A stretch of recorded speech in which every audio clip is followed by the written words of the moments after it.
30 menit nih. Baik, terima kasih. Bismillahirrahmanirrahim. Assalamualaikum warahmatullahi wabarakatuh.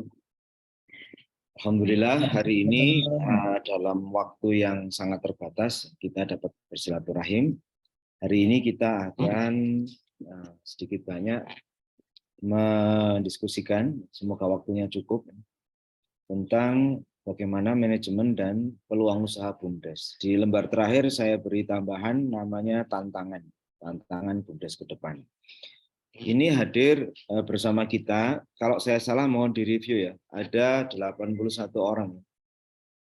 Ini ada yang dari mahasiswa betul ya, kemudian ada dari kelurahan ya, di kelurahan.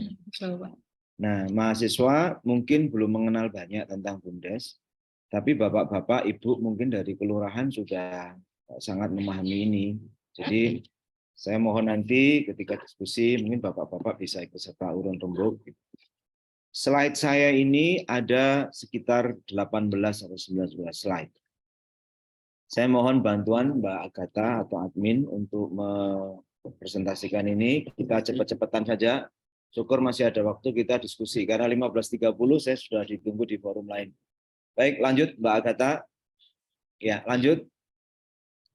Jadi BUMDes itu adalah satu entitas usaha. Jadi badan usaha meskipun milik desa atau milik daerah atau milik negara, itu konsepsinya adalah badan usaha, bukan layanan. Ya, jadi bukan semata layanan, tapi lebih ke badan usaha.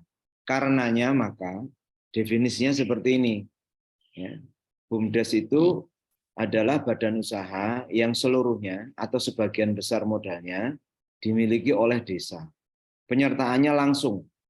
Ya, dari mana? Dari kekayaan desa yang dipisahkan. Maksudnya apa? Maksudnya kalau kita mau bikin BUMDes, maka sudah ditentukan dulu dengan kajian-kajian, kemudian kebutuhan modalnya berapa. Modal ini harus dipisahkan dari neraca desa. Nanti akan masuk di setiap akhir tahun, masuk lagi sebagai laporan di neraca desa. Jadi dana ini dipisahkan dari operasional desa sehari-hari. Nanti yang menangani adalah kelembagaan di BUMDes. Nah, apa yang bisa dilakukan badan usaha ini dengan kekayaan desa yang sudah dipisahkan, itu akan mengelola aset, mengelola jasa pelayanan, bukan pelayanan saja ya, tapi jasa pelayanan. Artinya ada imbal balik dari jasa pelayanan dan usaha lain untuk sebesar-besarnya kesejahteraan masyarakat desa. Tujuannya itu apa? Kesejahteraan masyarakat desa. Bukan kesejahteraan pemiliknya, pengelolanya saja, bukan kesejahteraan pengawasnya, bukan komisaris saja, tetapi kesejahteraan masyarakat desa. Oke, ini definisinya. Lanjut. Nah, pendiriannya bagaimana? Pendiriannya lanjut, Mbak. Ini dasar hukumnya. Di setiap penggunaan dana milik publik, milik rakyat gitu, mau di pusat maupun di daerah hingga ke desa, harus ada dasar hukumnya. Nah, untuk pendirian BUMDes, maka dasar hukumnya ini semua. Ini file nanti di-share saja. Jadi bisa diapakan. Kenapa ada Undang-Undang 40 2007? Karena mungkin saja BUMDes itu berbentuk PT. Kenapa ada Undang-Undang 1 2013? Karena mungkin saja BUMDes ini mengelola usaha keuangan mikro. Nah, Undang-Undang 6 ini penting karena BUMDes tidak boleh terlepas dari desa. Yang namanya BUMDes. Nah, PP-nya ada di bawah itu semua. Lanjut. Tujuannya apa? Sebuah desa memiliki BUMDes. Ini tulisannya ini panjang. Ini dibaca. Ini kalau nunggu saya membacakan nanti terlalu lama. Anda baca cepat gitu ya, speed writing, speed reading gitu. Jadi ekonomi desa diharapkan meningkat, aset yang ada di desa yang sering mangkrak, sering belum digunakan bisa difungsikan untuk kesejahteraan. Kemudian potensi masyarakat untuk berusaha gitu ya, itu bisa dimaksimalkan. Kemudian bisa menjalin kerjasama, bisa antar desa atau dengan pihak ketiga. Kemudian ada peluang dan jaringan pasar, lapangan pekerjaan, kemudian perbaikan pelayanan umum, pertumbuhan dan pemerataan ekonomi. Yang terakhir meningkatkan pendapatan masyarakat desa dan pendapatan asli desa. Pendapatan asli desa inilah yang nanti harus masuk ke neraca desa. Lanjut. Nah, tahapannya ini, rasanya ini tulisannya sampai harus keluar ya. Tapi kira-kira tahapannya semacam ini. Musyawarah desa, gitu ya.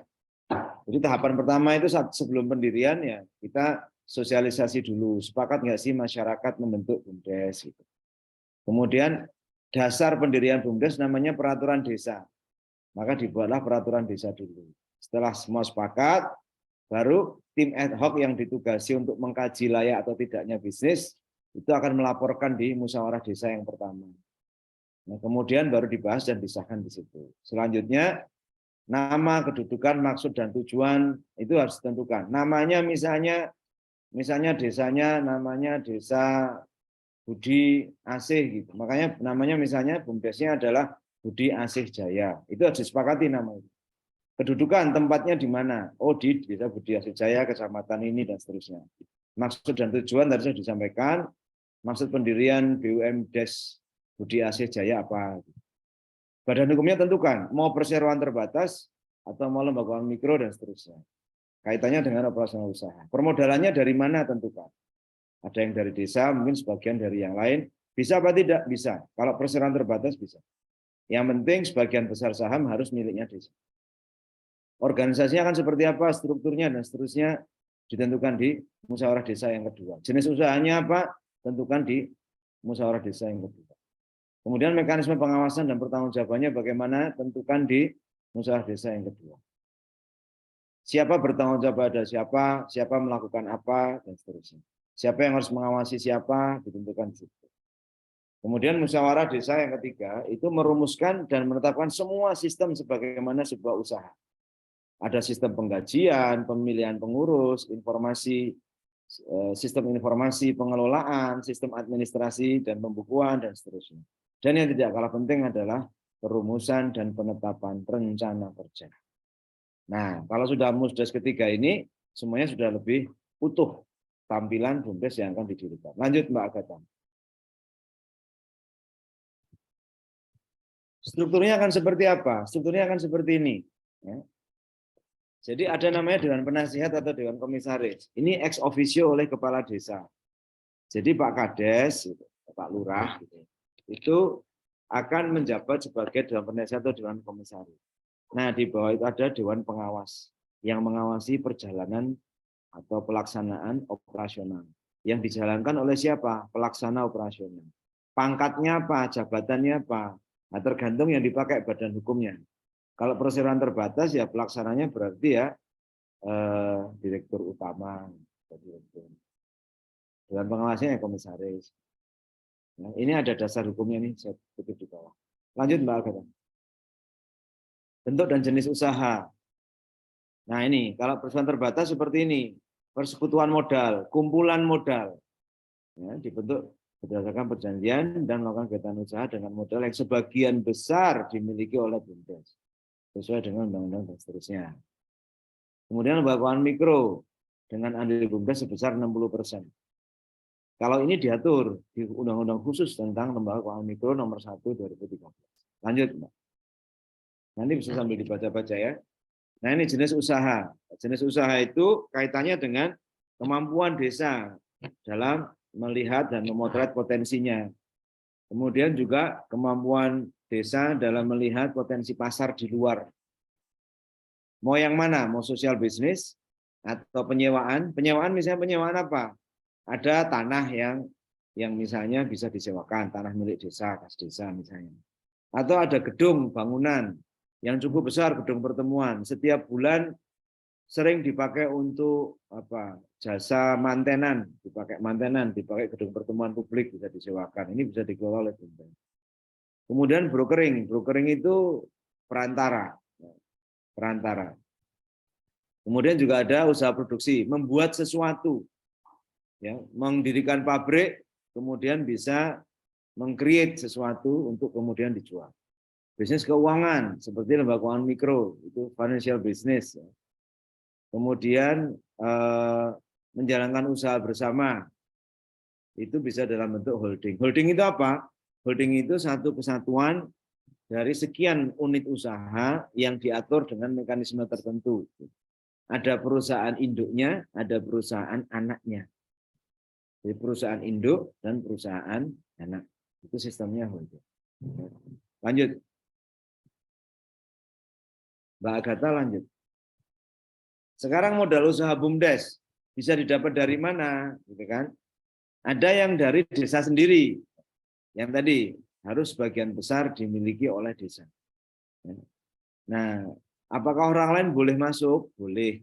Makanya ada istilah tuh di paling atas tuh, hibah dari pihak swasta, lembaga sosial kemasyarakatan dan atau lembaga donor yang disalurkan melalui mekanisme APBDes. Jadi ABB, anggaran pendapatan dan belanja desa. Tetap melalui mekanisme anggaran pendapatan dan belanja desa. Yang kedua, bantuan pemerintah. Pemerintah pusat, pemerintah provinsi, pemerintah desa, dan seterusnya. Nah, tetap melalui mekanisme APB desa. Yang ketiga, kerjasama usaha dari pihak swasta, lembaga sosial ekonomi atau lembaga donor. Kalau yang di atas itu hibah, yang nomor 3 ini kerjasama usaha. Dananya muncul karena ada usaha yang dijalankan bersama. Yang keempat, aset desa. Aset desa yang diserahkan kepada desa sesuai dengan ketentuan perundang-undangan. Ini ada undang-undangnya sendiri ya tentang aset desa. Lanjut Mbak Agatha. Nah, kalau untung bagaimana? BUMDesnya sudah jadi, kemudian dioperasionalkan, kemudian pasarnya bagus, operasionalnya efisien, manajemennya bagus, menghasilkan pendapatan. Karena menghasilkan pendapatan, maka kemungkinan mendapatkan laba ada karena ada pendapatan. Maka hasil usaha dari BUMDes ini harus dilakukan penetapan sebelumnya. Jadi sebelumnya sudah disepakati, besok ya kalau untung, sekian persen masuk ke misalnya kas desa, sekian persen dikembalikan ke BUMDes untuk pengembangan usaha, investasi misalnya. Nah, ini harus dipahami bersama-sama ya sejak awal supaya ketika untung tidak kemudian bingung atau malah saling berebut kepentingan. Ini harus jelas di depan. Kemudian alokasi ini dikelola melalui sistem akuntansi yang sederhana. Misalnya apa? Misalnya di bawah tuh saya bikin tulis pakai dalam kurung. Pendapatan dari hasil transaksi dikurangi dengan pengeluaran biaya dan kewajiban pada pihak lain. Ya kan? Misalnya BUMDes berbisnis membuat briket arang gitu ya, membuat briket arang gitu. Kan berarti dia punya supplier tuh. Siapa yang suplai kayunya, siapa yang suplai macam-macam itu harus dibayar dulu. Begitu laku, supplier dibayar dulu. Jadi biaya dan kewajiban pada pihak lain dibayar dulu semua. Kemudian juga dihitung pengurangannya apa? Penyusutan atas barang-barang inventaris. Misalnya apa? Misalnya pakai kendaraan. Ada kendaraan mobil pickup itu dihitung. Mobil pickup harganya 50 juta. Biasanya kalau kendaraan itu ada umur penyusutannya, nilainya. Kan semakin lama, kan nilai kendaraan semakin menurun. Kalau asumsinya kendaraan itu 5 tahun, maka disusut 5 tahun ya dibagi 5 tahun. Kalau harganya 50 juta, maka setiap tahun nilai kendaraannya berkurang 10 juta. Karena 50 dibagi 5. Nah, setelah dikurangi itu semua, maka muncullah hasil usaha. Muncullah bahasa lain itu untungnya berapa. Ya, jadi ini sederhana sekali. Kalau lebih modern nanti perusahaannya semakin maju, bisnisnya semakin berkembang, perhitungannya lebih kompleks, mungkin pakai utang ini, utang itu, mungkin pakai kerjasama ini, itu ada joint venture, ada macam-macam, maka akuntansinya juga harus mengikuti. Tentu tidak sederhana lagi. Lanjut Mbak Agatha. Nah, tadi kalau BUMDes untung lah, kalau BUMDes rugi bagaimana? Kalau BUMDes rugi, maka itu menjadi beban BUMDes. Nah, ini penting ya. Kalau BUMDes rugi, maka bebannya menjadi beban BUMDes. Jadi tidak terus kemudian datang ke Pak Lurah, tolong karena BUMDes rugi ditutup sama kelurahan ya. Nah, itu enggak. Kenapa? Karena di depan sudah ditulis, yaitu modal yang digunakan BUMDes dari desa, itu modal yang dipisahkan. Jadi enggak nyampur lagi. Enggak nyampur lagi. Jadi kalau untung, makanya tadi kalau untung, untungnya dirembuk sejak awal. Kalau mau masuk lagi keuntungan ke kas desa, harus berdasarkan kesepakatan awal. 100% dari keuntungan, misalnya 40% kembali ke kas desa, maka hanya 40% yang kembali ke kas desa. Yang 60% untuk apa? Untuk pengembangan usaha. Misalnya apa? Oh, kurang kendaraan, beli kendaraan. Kurang mesin, beli mesin. Menggunakan dana itu untuk investasi. Demikian juga kalau kerugian. Kalau kerugian, maka beban BUMDes ini sampai dengan kerugiannya berapa. Itu menjadi tanggung jawab BUMDes. Baru kalau BUMDes tidak dapat menutupi kerugian dengan aset lain, dengan aset dan kekayaan yang ada, maka keputusan BUMDes rugi itu dilaporkan dan disepakati, kemudian dinyatakan melalui musyawarah desa. Misalnya apa? Misalnya karena pandemi. Kemarin banyak usaha karena pandemi itu yang rugi, tutup, bahkan bangkrut. Bahkan ada yang dikejar utang. Maksud saya usaha dimanapun, tidak hanya yang kita bahas BUMDes ini. Dan itu wajar. Kenapa? Karena waktu itu kita ketemu orang saja susah. Gimana mau jualan barang. Maka harus ada keputusan rugi. Dari mana keputusan ini? Dari musyawarah desa. Jadi ini harus disepakati bahwa dipahami bersama-sama bahwa oke, karena perusahaan rugi, kita semua sepakat, maka kita nyatakan bahwa BUMDes ini tahun ini rugi. Nah, yang ketiga, kalau unit usaha BUMDes yang tidak dapat menutupi kerugian dengan aset dan kekayaannya itu, gitu ya, itu tidak bisa menyelesaikan kewajiban pada pihak ketiga, maka dinyatakan pilot sesuai peraturan perundang-undangan mengenai kepilotan. Tidak otomatis kemudian kas desa yang harus membayari. Pilot itu apa, Pak? Pilot itu artinya perusahaan itu sudah tidak layak beroperasi lagi karena neracanya negatif dan sudah memiliki kerugian yang tidak bisa ditutup oleh pemegang sahamnya. Sudah tidak bisa ditutup dengan operasionalnya. Aset dan kekayaannya sudah tidak bisa lagi digunakan untuk menyelesaikan kewajiban. Maka diajukan pilot. Melalui apa? Melalui regulasi yang ada, yaitu peraturan perundang-undangan mengenai kepilotan. Lanjut, Mbak Agatha. Nah, BUMDes ini kalau berjalan, bagaimana pola pertanggungjawabannya? Ada istilah pelaksana operasional tadi yang di struktur organisasi itu. Dia melaporkan pertanggungjawaban kepada siapa? Kepada penasehat yang secara ex officio dijabat kepala desa. Jadi dibuatlah forum rutin bulanan, 3 bulanan, 4 bulanan, 6 bulanan. Selain yang setahunan, kalau setahunan kan pasti. Tapi yang sebulan, 2 bulan, 3 bulan, 4 bulan itu dibuat kesepakatan untuk melaporkan pertanggungjawabannya, formal maupun informal kepada Pak Kepala Desa. Pak Kepala, perkembangan bulan ini begini, 2 bulan ini begini, 3 bulan ini begini. Jadi Kepala Desa juga tahu bahwa sebelum rugi, misalnya akan rugi, sebelum rugi lebih besar sudah bisa mengingatkan dulu. Karena sebagai Dewan Penasehat, dia harus mengingatkan, punya kewajiban mengingatkan. Sebelum rugi atau bahkan terlanjur rugi tapi belum terlalu besar, harus kemudian diingatkan. Caranya bagaimana? Caranya sejak awal ditetapkan mekanisme pelaporannya, waktunya gitu ya, setiap berapa bulan sekali, tempatnya di mana dan seterusnya, sampai materi yang dilaporkan apa. Harus membawa laporan keuangan selama 3 bulan terakhir, nah, itu harus disiapkan.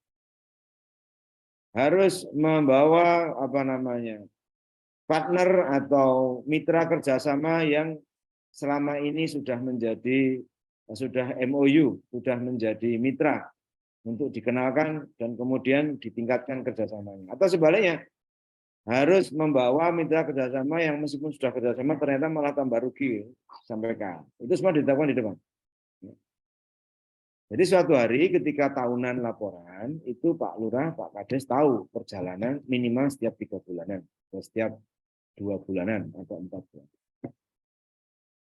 Nah, BPD melakukan pengawasan terhadap kinerja pemerintah desa. Pemerintah desa. Jadi BPD itu melakukan pengawasan terhadap kinerja pemerintah desa. Yang diawasi adalah kinerja pemerintah desa, termasuk di dalamnya nanti ada BUMDes. Nah, pemerintah desa mempertanggungjawabkan tugas pembinaan BUMDes kepada siapa? Kepada BPD. Melalui forum apa? Namanya musyawarah desa. Jadi kalau BPD pengen tahu bagaimana progresnya kemajuan BUMDes, maka yang dipanggil itu adalah pemerintah desa. Wahai pemerintah desa, minggu depan ketemuan ya, saya ingin tahu perkembangan BUMDes kita. Nah, pemerintah desa mungkin mengajak direkturnya atau pengelola atau pelaksana operasionalnya BUMDes untuk melapor. Nah, kira-kira seperti itu. Lanjut. Oke, tadi kita diskusi tentang kelembagaan, tentang bagaimana pendirian, tahapannya bagaimana, tentang kalau untung bagaimana, kalau rugi bagaimana, struktur organisasinya bagaimana, gitu. Pertanggungjawabannya seperti apa. Nah, sekarang kita ngobrol nih tentang peluang usaha. Sebenarnya peluang usahanya formatnya seperti apa, background pemikirannya seperti apa kaitan BUMDes. Yang pertama, kalau masyarakat itu selama ini sulit untuk mengembangkan bisnis usaha, nah kalau ada BUMDes, itu akan meringankan beban mereka. Caranya bagaimana? Menggandeng beberapa unit usaha di desa untuk menjadi supplies dari BUMDes untuk meningkatkan kesejahteraan masyarakat. Jadi masyarakat pedesaan yang tadinya secara volume gitu ya, kecil-kecil, kalau masuk ke pasar yang lebih luas agak susah, dengan adanya BUMDes, BUMDes punya nilai tawar. Di sini BUMDes bisa menjalankan peran bisnis sebagai brokering. Belilah kerajinan tangan warganya, dia jualkan ke kota. Boleh, boleh sekali. Nanti BUMDes dapat keuntungan, warganya juga dapat keuntungan.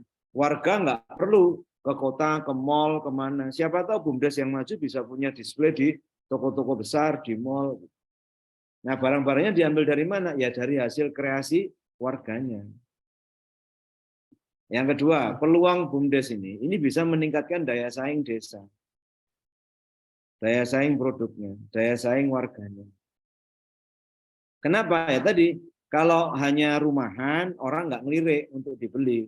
Tapi kalau ini perusahaan seperti BUMDes, yang asumsinya ada standar kualitas, ada pengawasan, ada konsistensi terhadap ukuran, kalau makanan rasa, warna, bentuk, apa semua diawasi betul-betul, maka si pembeli juga senang, pasti standar ini.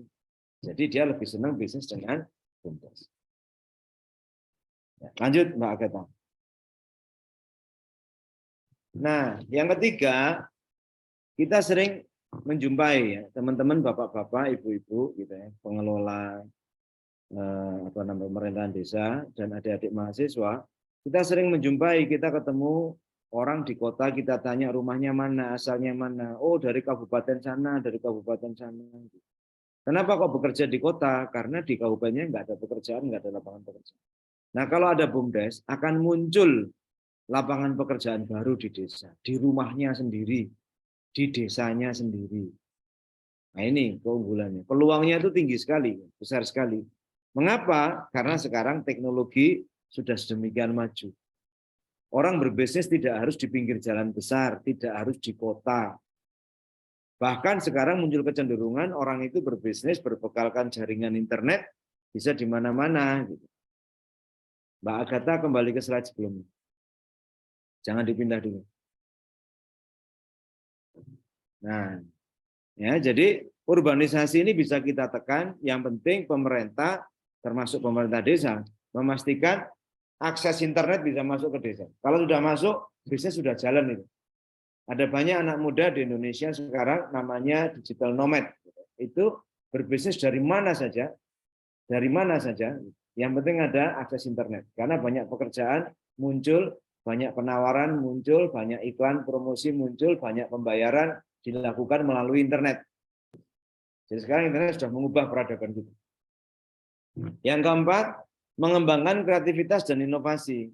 Jadi BUMDes ini dapat memberikan kesempatan bagi masyarakat untuk mengembangkan ide kreatifnya. Ada teman-teman yang misalnya sekarang kita coba main ke Gunung Kidul. Ini ada kan dari Gunung Kidul tadi. Ada kawasan yang tadinya hanya bukit dan lereng. Sekarang diubah menjadi bagus sekali kawasan wisata yang menarik. Ada daerah agak datar di sebelahnya jadikan tempat parkir, ada warung dan sebagainya. Ini kreativitas.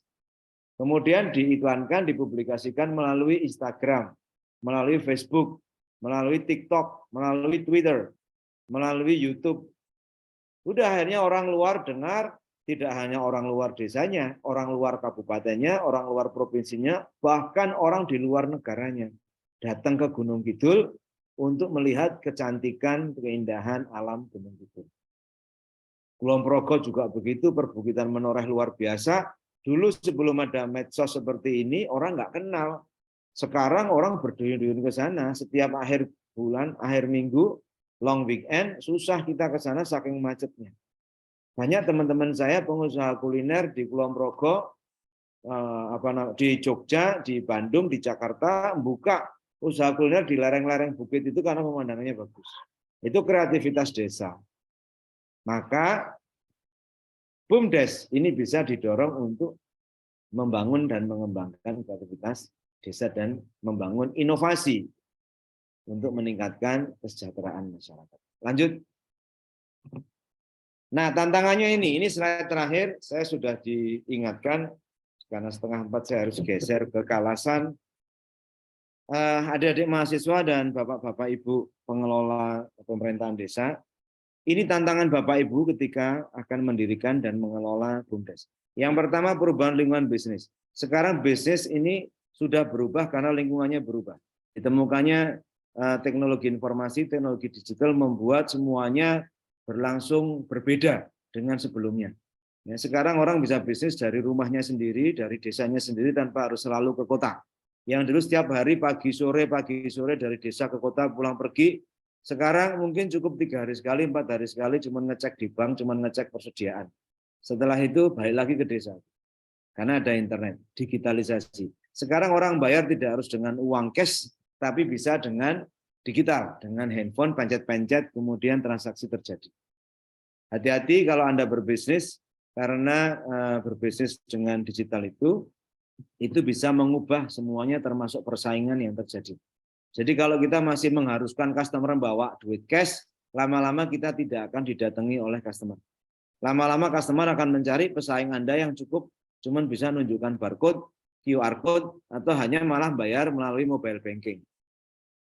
Disrupsi ini apa? Disrupsi ini adalah banyak keahlian di masa lalu, banyak pengalaman kita di masa lalu yang katanya kalau dulu pengalamannya banyak pasti sukses di masa depan, sekarang belum tentu. Mengapa? Karena keahliannya di masa lalu, pengalamannya di masa lalu belum tentu relevan dengan bisnis yang akan datang. Ini penting.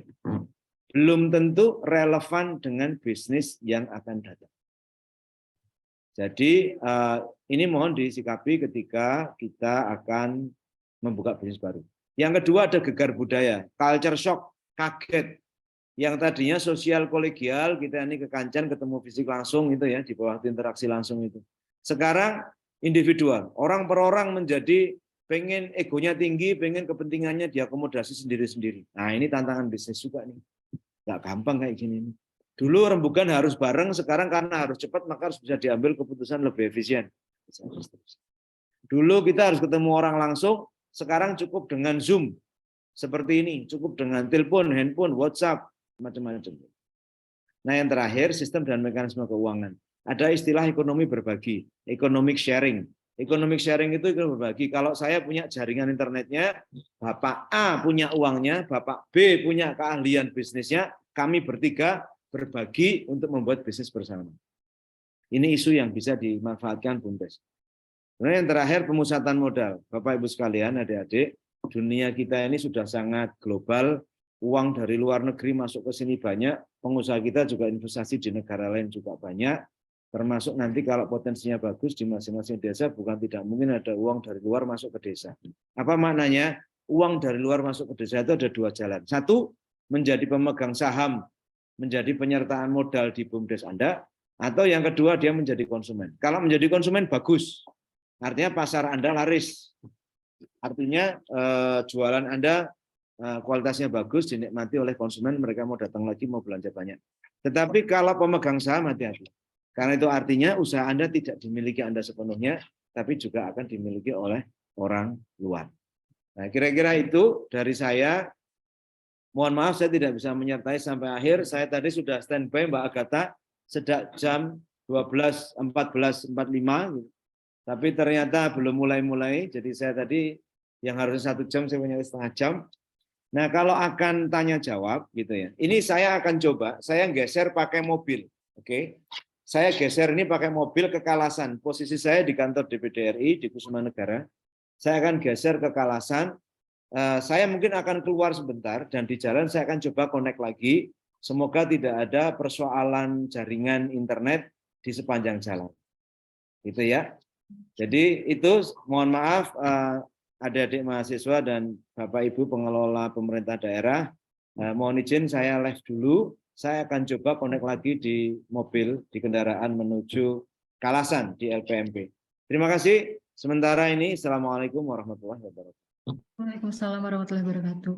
Baik, terima kasih banyak Pak Syauqi atas paparan yang telah disampaikan. Baik Bapak, Ibu dan juga teman-teman, karena Pak Syauqi memang harus ada acara lain dan mungkin live dulu, baru nanti bisa bergabung kembali pada saat di jalan. Mungkin bagi teman-teman, Bapak dan juga Ibu yang mau bertanya bisa dituliskan di kolom komentar dulu saja. Ya, Bapak, Ibu, dan juga teman-teman yang ingin bertanya bisa menuliskan pertanyaannya di kolom komentar terlebih dahulu. Nanti pada saat Pak Syauqi sudah dapat bergabung kembali, akan dilangsungkan sesi diskusi begitu.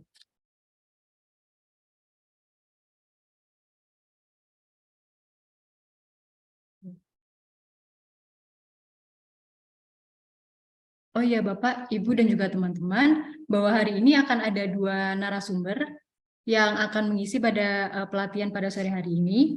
Yang pertama tadi sudah diisi oleh Pak Syauqi, dan nanti yang kedua akan diisi oleh Bapak Ahmad Arif Rohmah. Beliau adalah Direktur dari BUMDes Panggung Lestari. Beliau ini mewakili Pak Lurah dari Pangguharjo, Sewan Bantul. Seperti itu.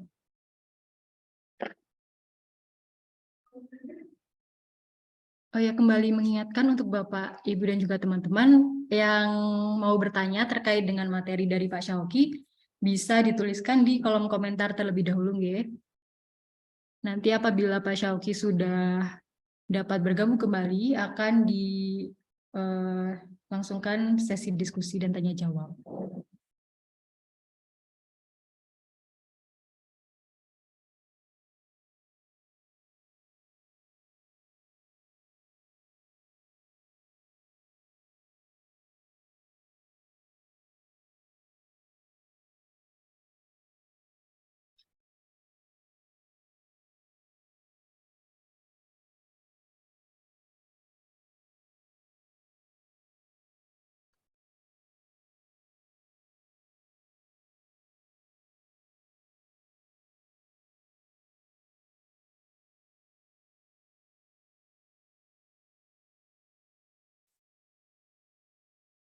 Untuk Bapak, Ibu, dan juga teman-teman, jangan lupa untuk stay di Zoom sampai akhir acara, karena nanti di akhir acara akan ada pembacaan door prize bagi Bapak, Ibu, teman-teman desa yang aktif dalam kegiatan pelatihan, aktif bertanya, dan melakukan diskusi, itu akan ada door prize dari kami. Seperti itu, dan nanti akan dibacakan di akhir acara.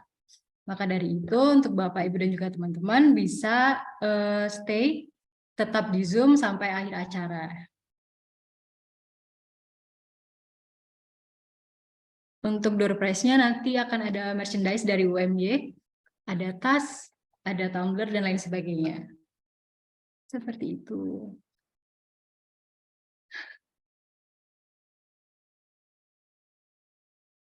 Jadi untuk Bapak, Ibu, dan juga teman-teman, marilah aktif aktif bertanya-tanya pada saat diskusi, biar nanti bisa dapat door prize.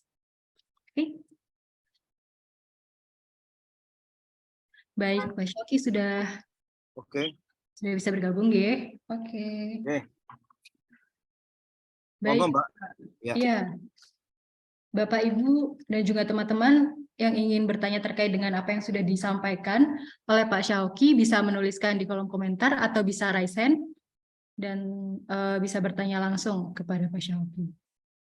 Monggo kepada Bapak, Ibu, dan juga teman-teman.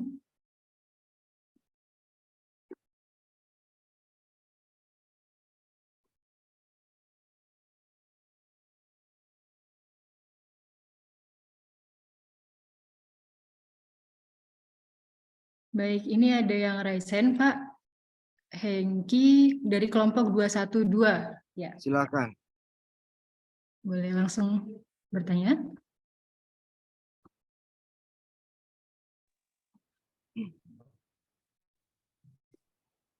Izin bertanya, Pak. Silakan.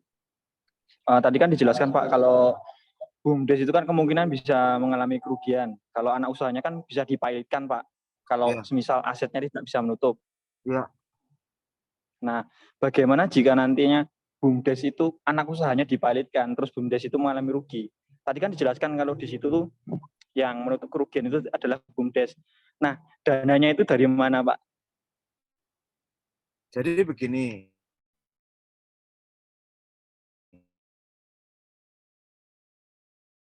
Ada namanya badan hukum. Badan hukumnya perseroan terbatas. Ada aturan di perseroan terbatas. Kalau harus dipilotkan atau harus menutup kerugian, itu ada aturannya di Undang-Undang 40 2007. Jadi bagaimana kalau PT BUMDes ini berbentuk PT, kemudian punya anak perusahaan yang rugi anak perusahaan, gitu ya.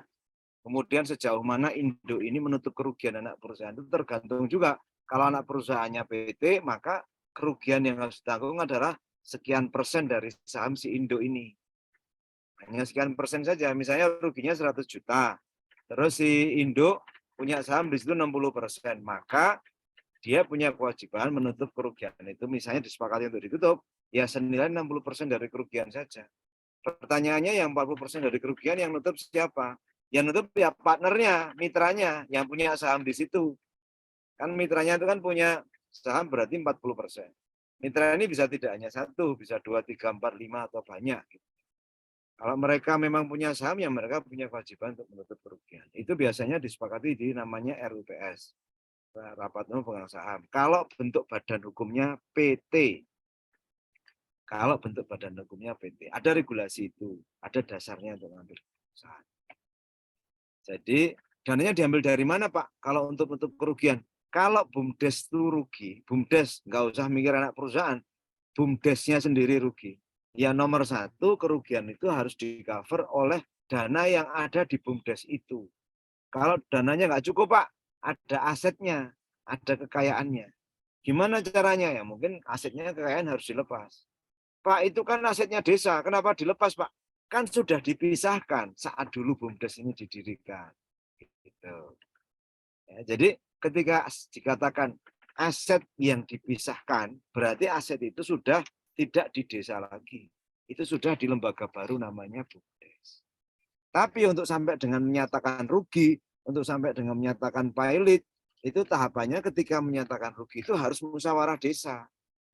Supaya masyarakat di desa itu tahu lewat perwakilannya. Jadi keputusan itu tuh dipahami bersama.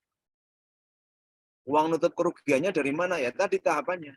BUMDesnya masih punya uang enggak? Enggak punya. Aset ada enggak? Aset. Asetnya yang dijual untuk menutup kerugian itu. Jadi gimana caranya agar BUMDes ini jangan sampai rugi. Tapi kalau rugi tahapannya seperti itu. Kalau aset sudah dijual, kekayaan sudah tidak ada, masih ada hutang atau tanggung jawab kepada pihak ketiga bagaimana? Dikatakan tadi di situ. Berarti harus diajukan kepada pihak yang nanti berwenang untuk memutuskan yang disebut dengan kepailitan. Jadi ini harus dikatakan pilot, tidak bisa lagi dioperasionalkan perusahaan. Nah, bagaimana regulasi mengenai pilot bisa dibuka di undang-undangnya, di PP-nya, nanti bisa dibuka. Kira-kira gitu Mas Hengki. Terdengar enggak suara saya ya? Ini saya di jalan ini. Baik, Terdengar, Pak. sangat jelas, Benar, Pak. Pak. Ya, baik. Ada lagi mungkin? Baik. Bagaimana Mas Hengki, Eh, sudah cukup? Izin Atau- Pak, tadi kan dijelaskan kalau pada tahapan tadi kan ada namanya pemisahan aset dari desa ke BUMDes, Pak. Iya. Halo, Pak. Iya, betul Mas. Saat pendirian itu dipisahkan. Halo, Pak. Apakah suara saya terdengar, Pak?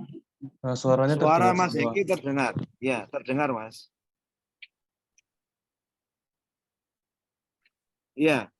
Jadi pemisahan aset itu Mas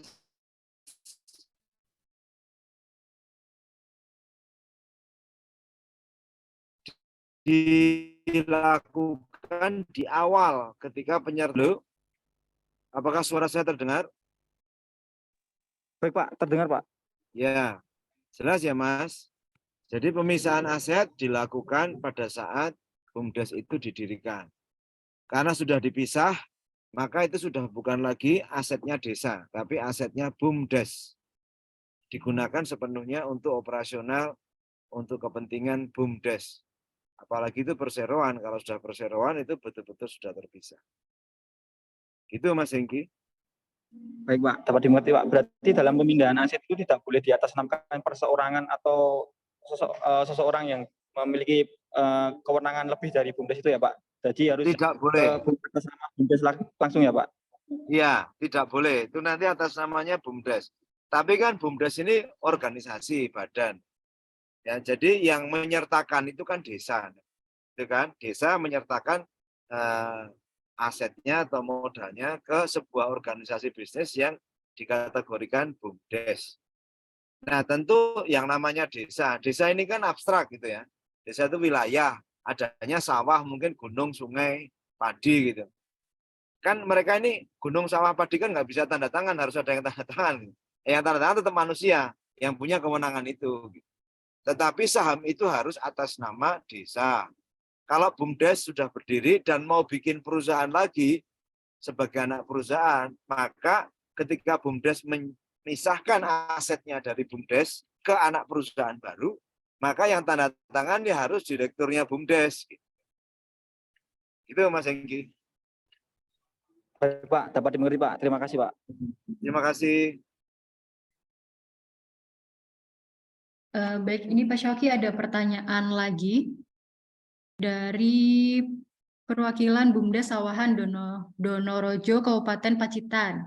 Ingin bertanya terkait dengan strategi apa yang perlu dilakukan oleh BUMDes. Kebetulan BUMDesnya ini berkaitan dengan usaha simpan pinjam. Nah, itu untuk menghindari nasabah yang sulit membayar, itu bagaimana strategi apa yang harus dilakukan? Karena kebetulan untuk pengurusnya itu masih baru dan BUMDes yang sebelumnya mengalami kerugian. Seperti itu, Pak. Ini ya di chat ya. Iya, betul. Dari chat, Pak. Sebentar, saya baca sebentar. Oke.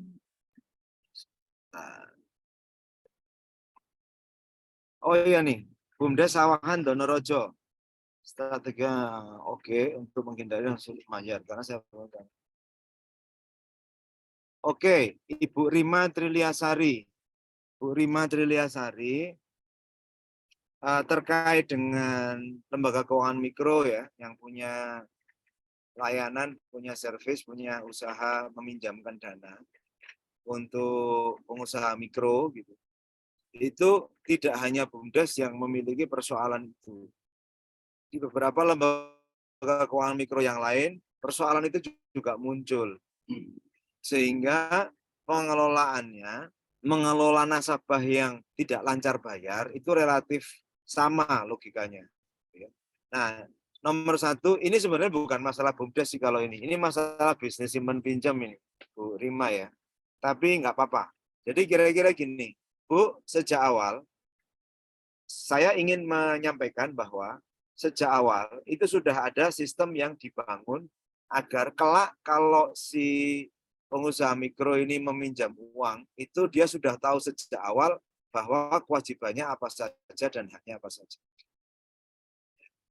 Jadi Ibu sebagai pengurus baru harus mereview, harus melihat apakah yang sudah dijalankan semacam ini selama ini sebelum Ibu masuk, itu hak dan kewajiban itu sudah jelas.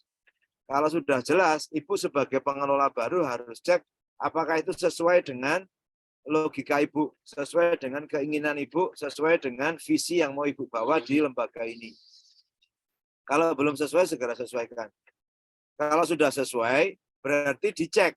Mestinya mereka yang belum bayar, tidak bisa nyicil, atau bahkan tidak bisa melunasi, itu pasti melanggar kesepakatan hak dan kewajiban.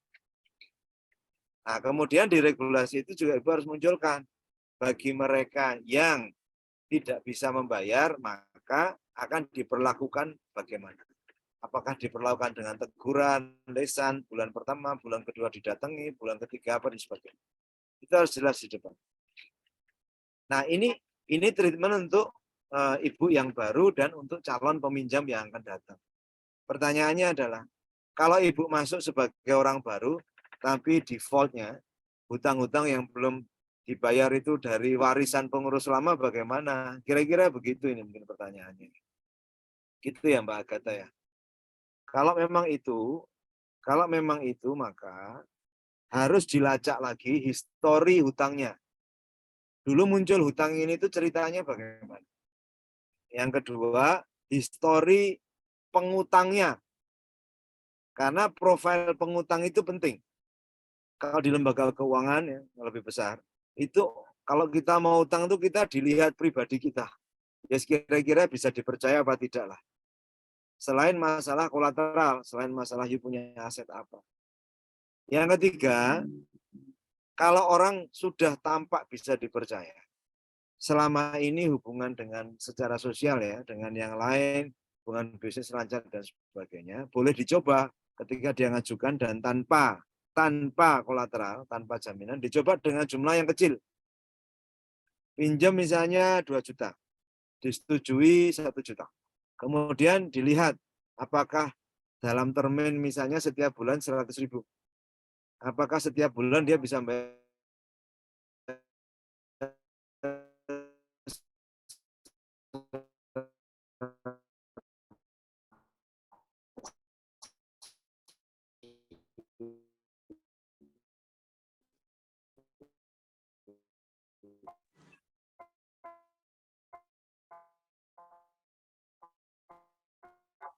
biasanya orang yang memang seterusnya itu bisa dipercaya. Dan kalau bisa dipercaya setelah hutangnya lunas, misalnya sudah sama sekali nggak bisa.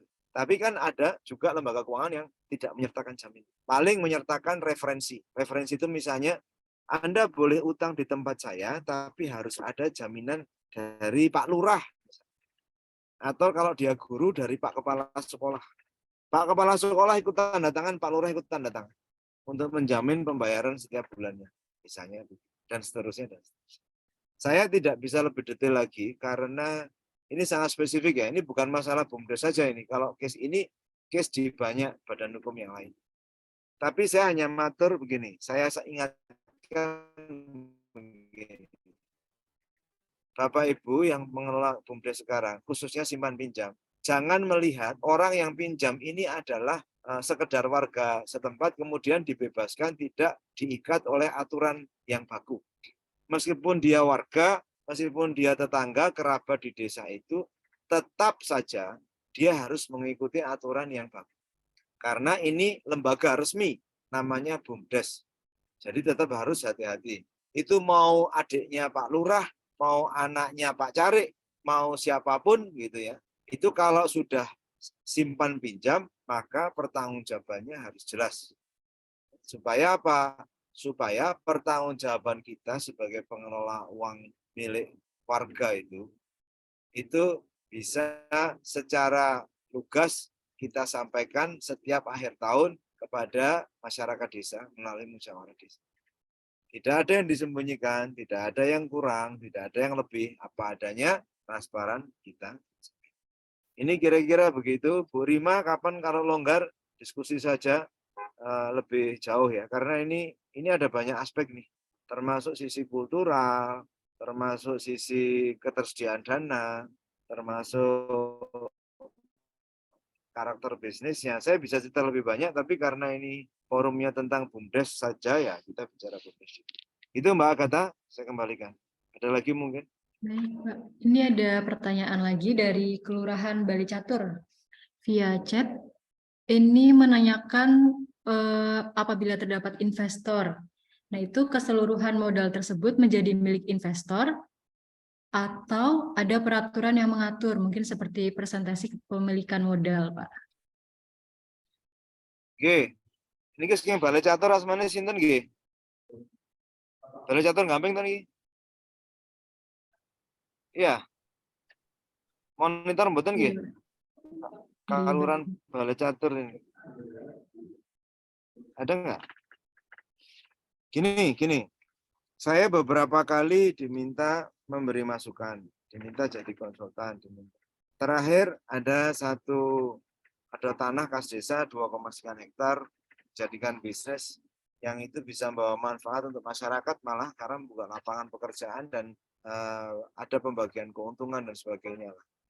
Nah, duitnya bagaimana? Tentu butuh investor masuk. Nah, di investasi itu kan nanti ada bagi saham, bagi modal. Bagi modal itu maksudnya bukan dikasihkan modalnya, tetapi modal misalnya 1 miliar, investor nanggung berapa, kelurahan nanggung berapa melalui BUMDes misalnya. Nah, kita hitung dulu investasinya. Investasinya misalnya berapa, 1 miliar. Kelurahan mampu nggak? Oh Pak, kita pengen pemegang saham mayoritas kita tuh kelurahan. Oke, kelurahan kalau 51%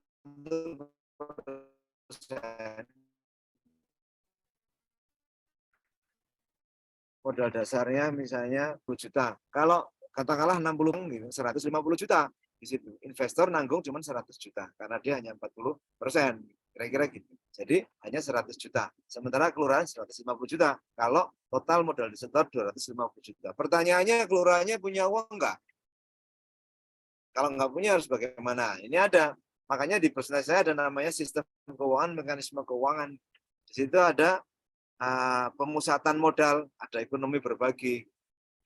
Balai Catur, nomor saya dikasihkan aja Mbak. Nanti kapan ketemu aja, mau di UMY, monggo mau di mana gitu. Nanti kita ngobrol. Yang penting, kelurahan harus tahu bahwa sebagai pemilik bisnis, sebagai pemilik modal, itu punya peran yang berbeda dengan sekedar menjadi misalnya pelayan masyarakat.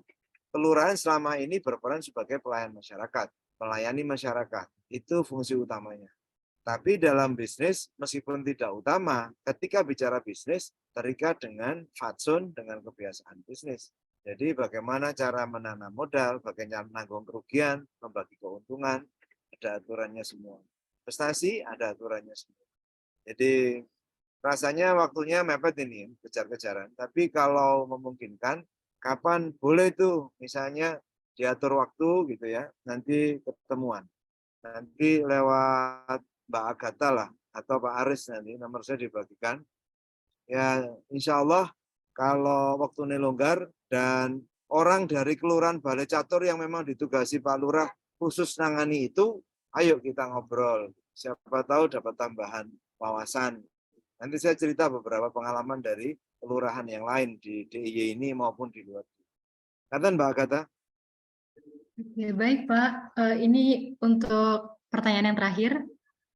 Ada dari perwakilan BUMDes Katon Margo Sembodo, Kabupaten Sleman. Ini ingin bertanya terkait strategi BUMDes. Itu kan tidak boleh menyaingi UMKM warga. Nah, dalam persoalan harga itu apakah benar atau tidak ya Pak? Lalu solusinya bagaimana?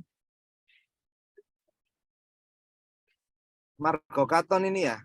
Iya, Katon Ya, Margo. Oke, jadi gini. BUMDes itu usaha milik warga secara keseluruhan di desa itu. Badan usaha milik desa. Nah, setiap warga kan mungkin juga punya hak untuk berusaha berbisnis. Jadi harus dilihat itu satu, apakah BUMDes punya usaha yang sama, sektor usaha yang sama dengan warga. Yang kedua, kalau sama, bisa nggak dijamaahkan? BUMDes ngambil barangnya warga ikut jualkan. Bahkan BUMDes dengan kekuatan modal yang lebih besar mungkin bisa ikut membina dan meningkatkan kualitasnya, memperbesar skala pabriknya dan seterusnya. Tidak ada aturan yang baku yang mengatakan BUMDes tidak boleh bisnis ini atau harus bisnis itu. Tidak ada aturan. Tapi secara mekanisme pasar, itu betul bisa bersaing. Makanya daripada begitu, ajak duduk semua. Toh semua itu jaga untuk kemajuan desanya. Ada caranya Pak Sugi? Ada. Tapi kalau, ini saya sudah mau sampai nih, di Kalasan. Tapi kalau harus diurai di sini agak ribet ya. Tinggal temukan saja sekarang potensinya apa di situ. Apa saja. Ada katakanlah 20 potensi di desa di Mergokaton itu misalnya. Kemudian yang mau dijadikan bisnis dari 20 itu ada berapa? Oh ada 7 Pak. 7 itu yang kira-kira kita punya uang berapa untuk danain sendiri. Oh 3 Pak. Dari 3 itu gitu ya misalnya. Yang kira-kira di desa ini sudah ada yang bisnis ada berapa? 1 Pak. Oke. Berarti coba yang 2 dulu. Supaya nggak ganggu warga. Wah ini keuntungannya besar yang 1. Ya sudah kalau gitu ajak duduk warga. Bisnis sama-sama. Kalau ini terjadi, maka desa akan jauh lebih kuat. Karena ada warga yang sudah pengalaman di situ, semacam itu. Dan saya perlu sampaikan, ya, ini era disrupsi.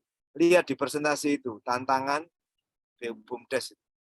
Ini perubahan lingkungan bisnis ada namanya disrupsi. Produk yang dibikin BUMDes sekarang, yang bersaing dengan warga sekarang, belum tentu 5 tahun lagi masih dibutuhkan masyarakat. Jadi daripada udrek-udrekan gitu ya, mendingan kita berpikir kreatif untuk mencari jalan, berpikir inovatif agar kita punya lebih banyak produk untuk kita tawarkan ke pasar. Maka siapa pebisnis sukses di masa ini? Yang sukses adalah yang kreatif, yang punya cara pandang yang berbeda melihat pasar dan melihat produk. Mergokaton Sembada Sleman. Kalau masih dibutuhkan ngobrol, monggo, maka nyuwun nomor handphone kula tenggane Mbak Agatha atau Pak Aris dari LPM UMY. Nanti kita lihat sama-sama bisnis jenengan. Moga-moga ada yang masih bisa kita lakukan untuk bisnis jamaah seperti BUMDes ini. Ngaten nggih, monggo Mbak Agatha. Terima kasih. Baik, terima kasih banyak Pak Syauki. Ini untuk pertanyaannya sudah cukup. Sudah cukup. Terima kasih banyak Bapak sudah mengisi materi di acara sore hari ini. Terima kasih banyak. Selamat melanjutkan kegiatan, Pak. Terima kasih. Mohon maaf ada kurang, ada salah. Saya tidak bisa lama. Sukses semua untuk adik-adik mahasiswa. Jadikan KKN ini jadi bekal hidup Anda. Bentuk pola pikir, bentuk jiwa sosial, bentuk kepedulian, sambil melatih akhlak di masyarakat. Untuk Bapak Ibu pengelola BUMDes, dari sekian kelurahan, nyun sewu menawi kalau wau mboten saged radi longgar, caos atur amargi niki wonten mergi.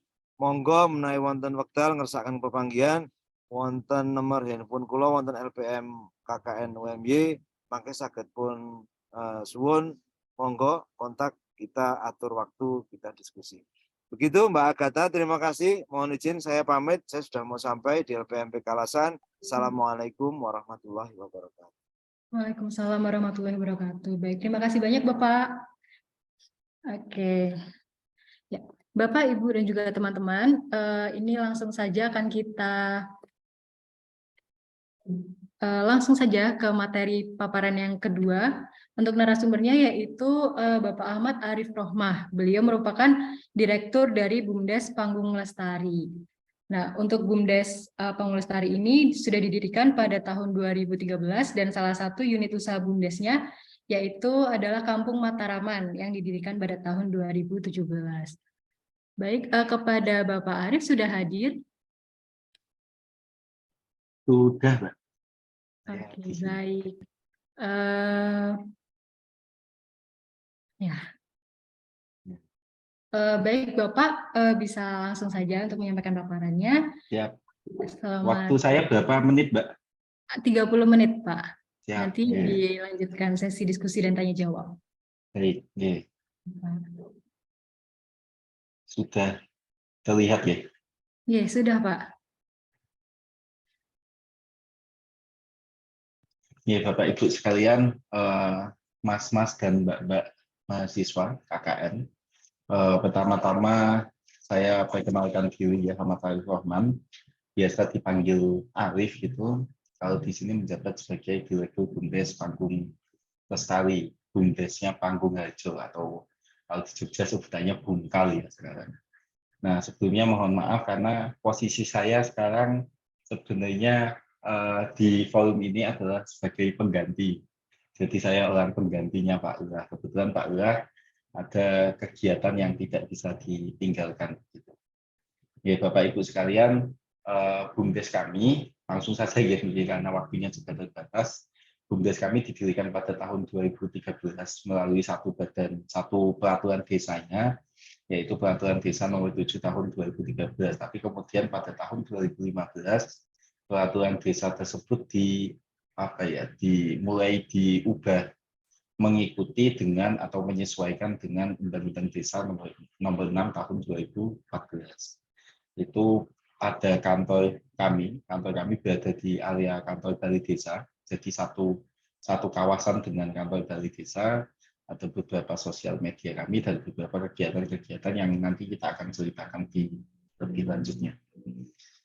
Perjalanan kami, Bapak Ibu dan Mas dan Mbak semua, ya, kita berdiri sejak tahun 2013 betul tadi, tapi sebenarnya di tahun 2012 kita sudah melakukan satu inisiasi, yaitu membentuk satu kelompok usaha atas permasalahan lingkungan yang muncul pada saat itu. Jadi di salah satu pedukuhan di Panggung Harjo gitu ya, itu dulu ada satu tumpukan sampah yang tidak pernah dikelola. Nah, pemerintah desa itu melakukan evakuasi terhadap sampah tersebut. 2 bulan kemudian sampahnya itu numpuk lagi, sehingga dibentuklah Kak Bumdes sebagai payung hukum bagi kelompok usaha tadi yang melakukan pengolahan sampah tersebut. Nah, sehingga muncullah Bumdes di tahun 2013 secara resmi gitu. 2015 ini saya tadi yang ceritakan ada peraturan desa yang dibuat khusus untuk menyesuaikan dengan Undang-Undang Desa Nomor 6 Tahun 2014. Kemudian 2017 kita baru membuka unit usaha kedua kita bernama Kampung Mataraman. Nanti kita juga cerita lebih lanjut soal ini.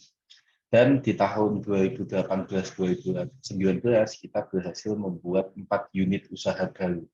Sehingga di akhir 2019 kita total unit usahanya ada 6. Nah, dari 6 unit usaha itu kita berhasil mendapatkan omset mencapai 6,4 miliar dalam 1 tahun.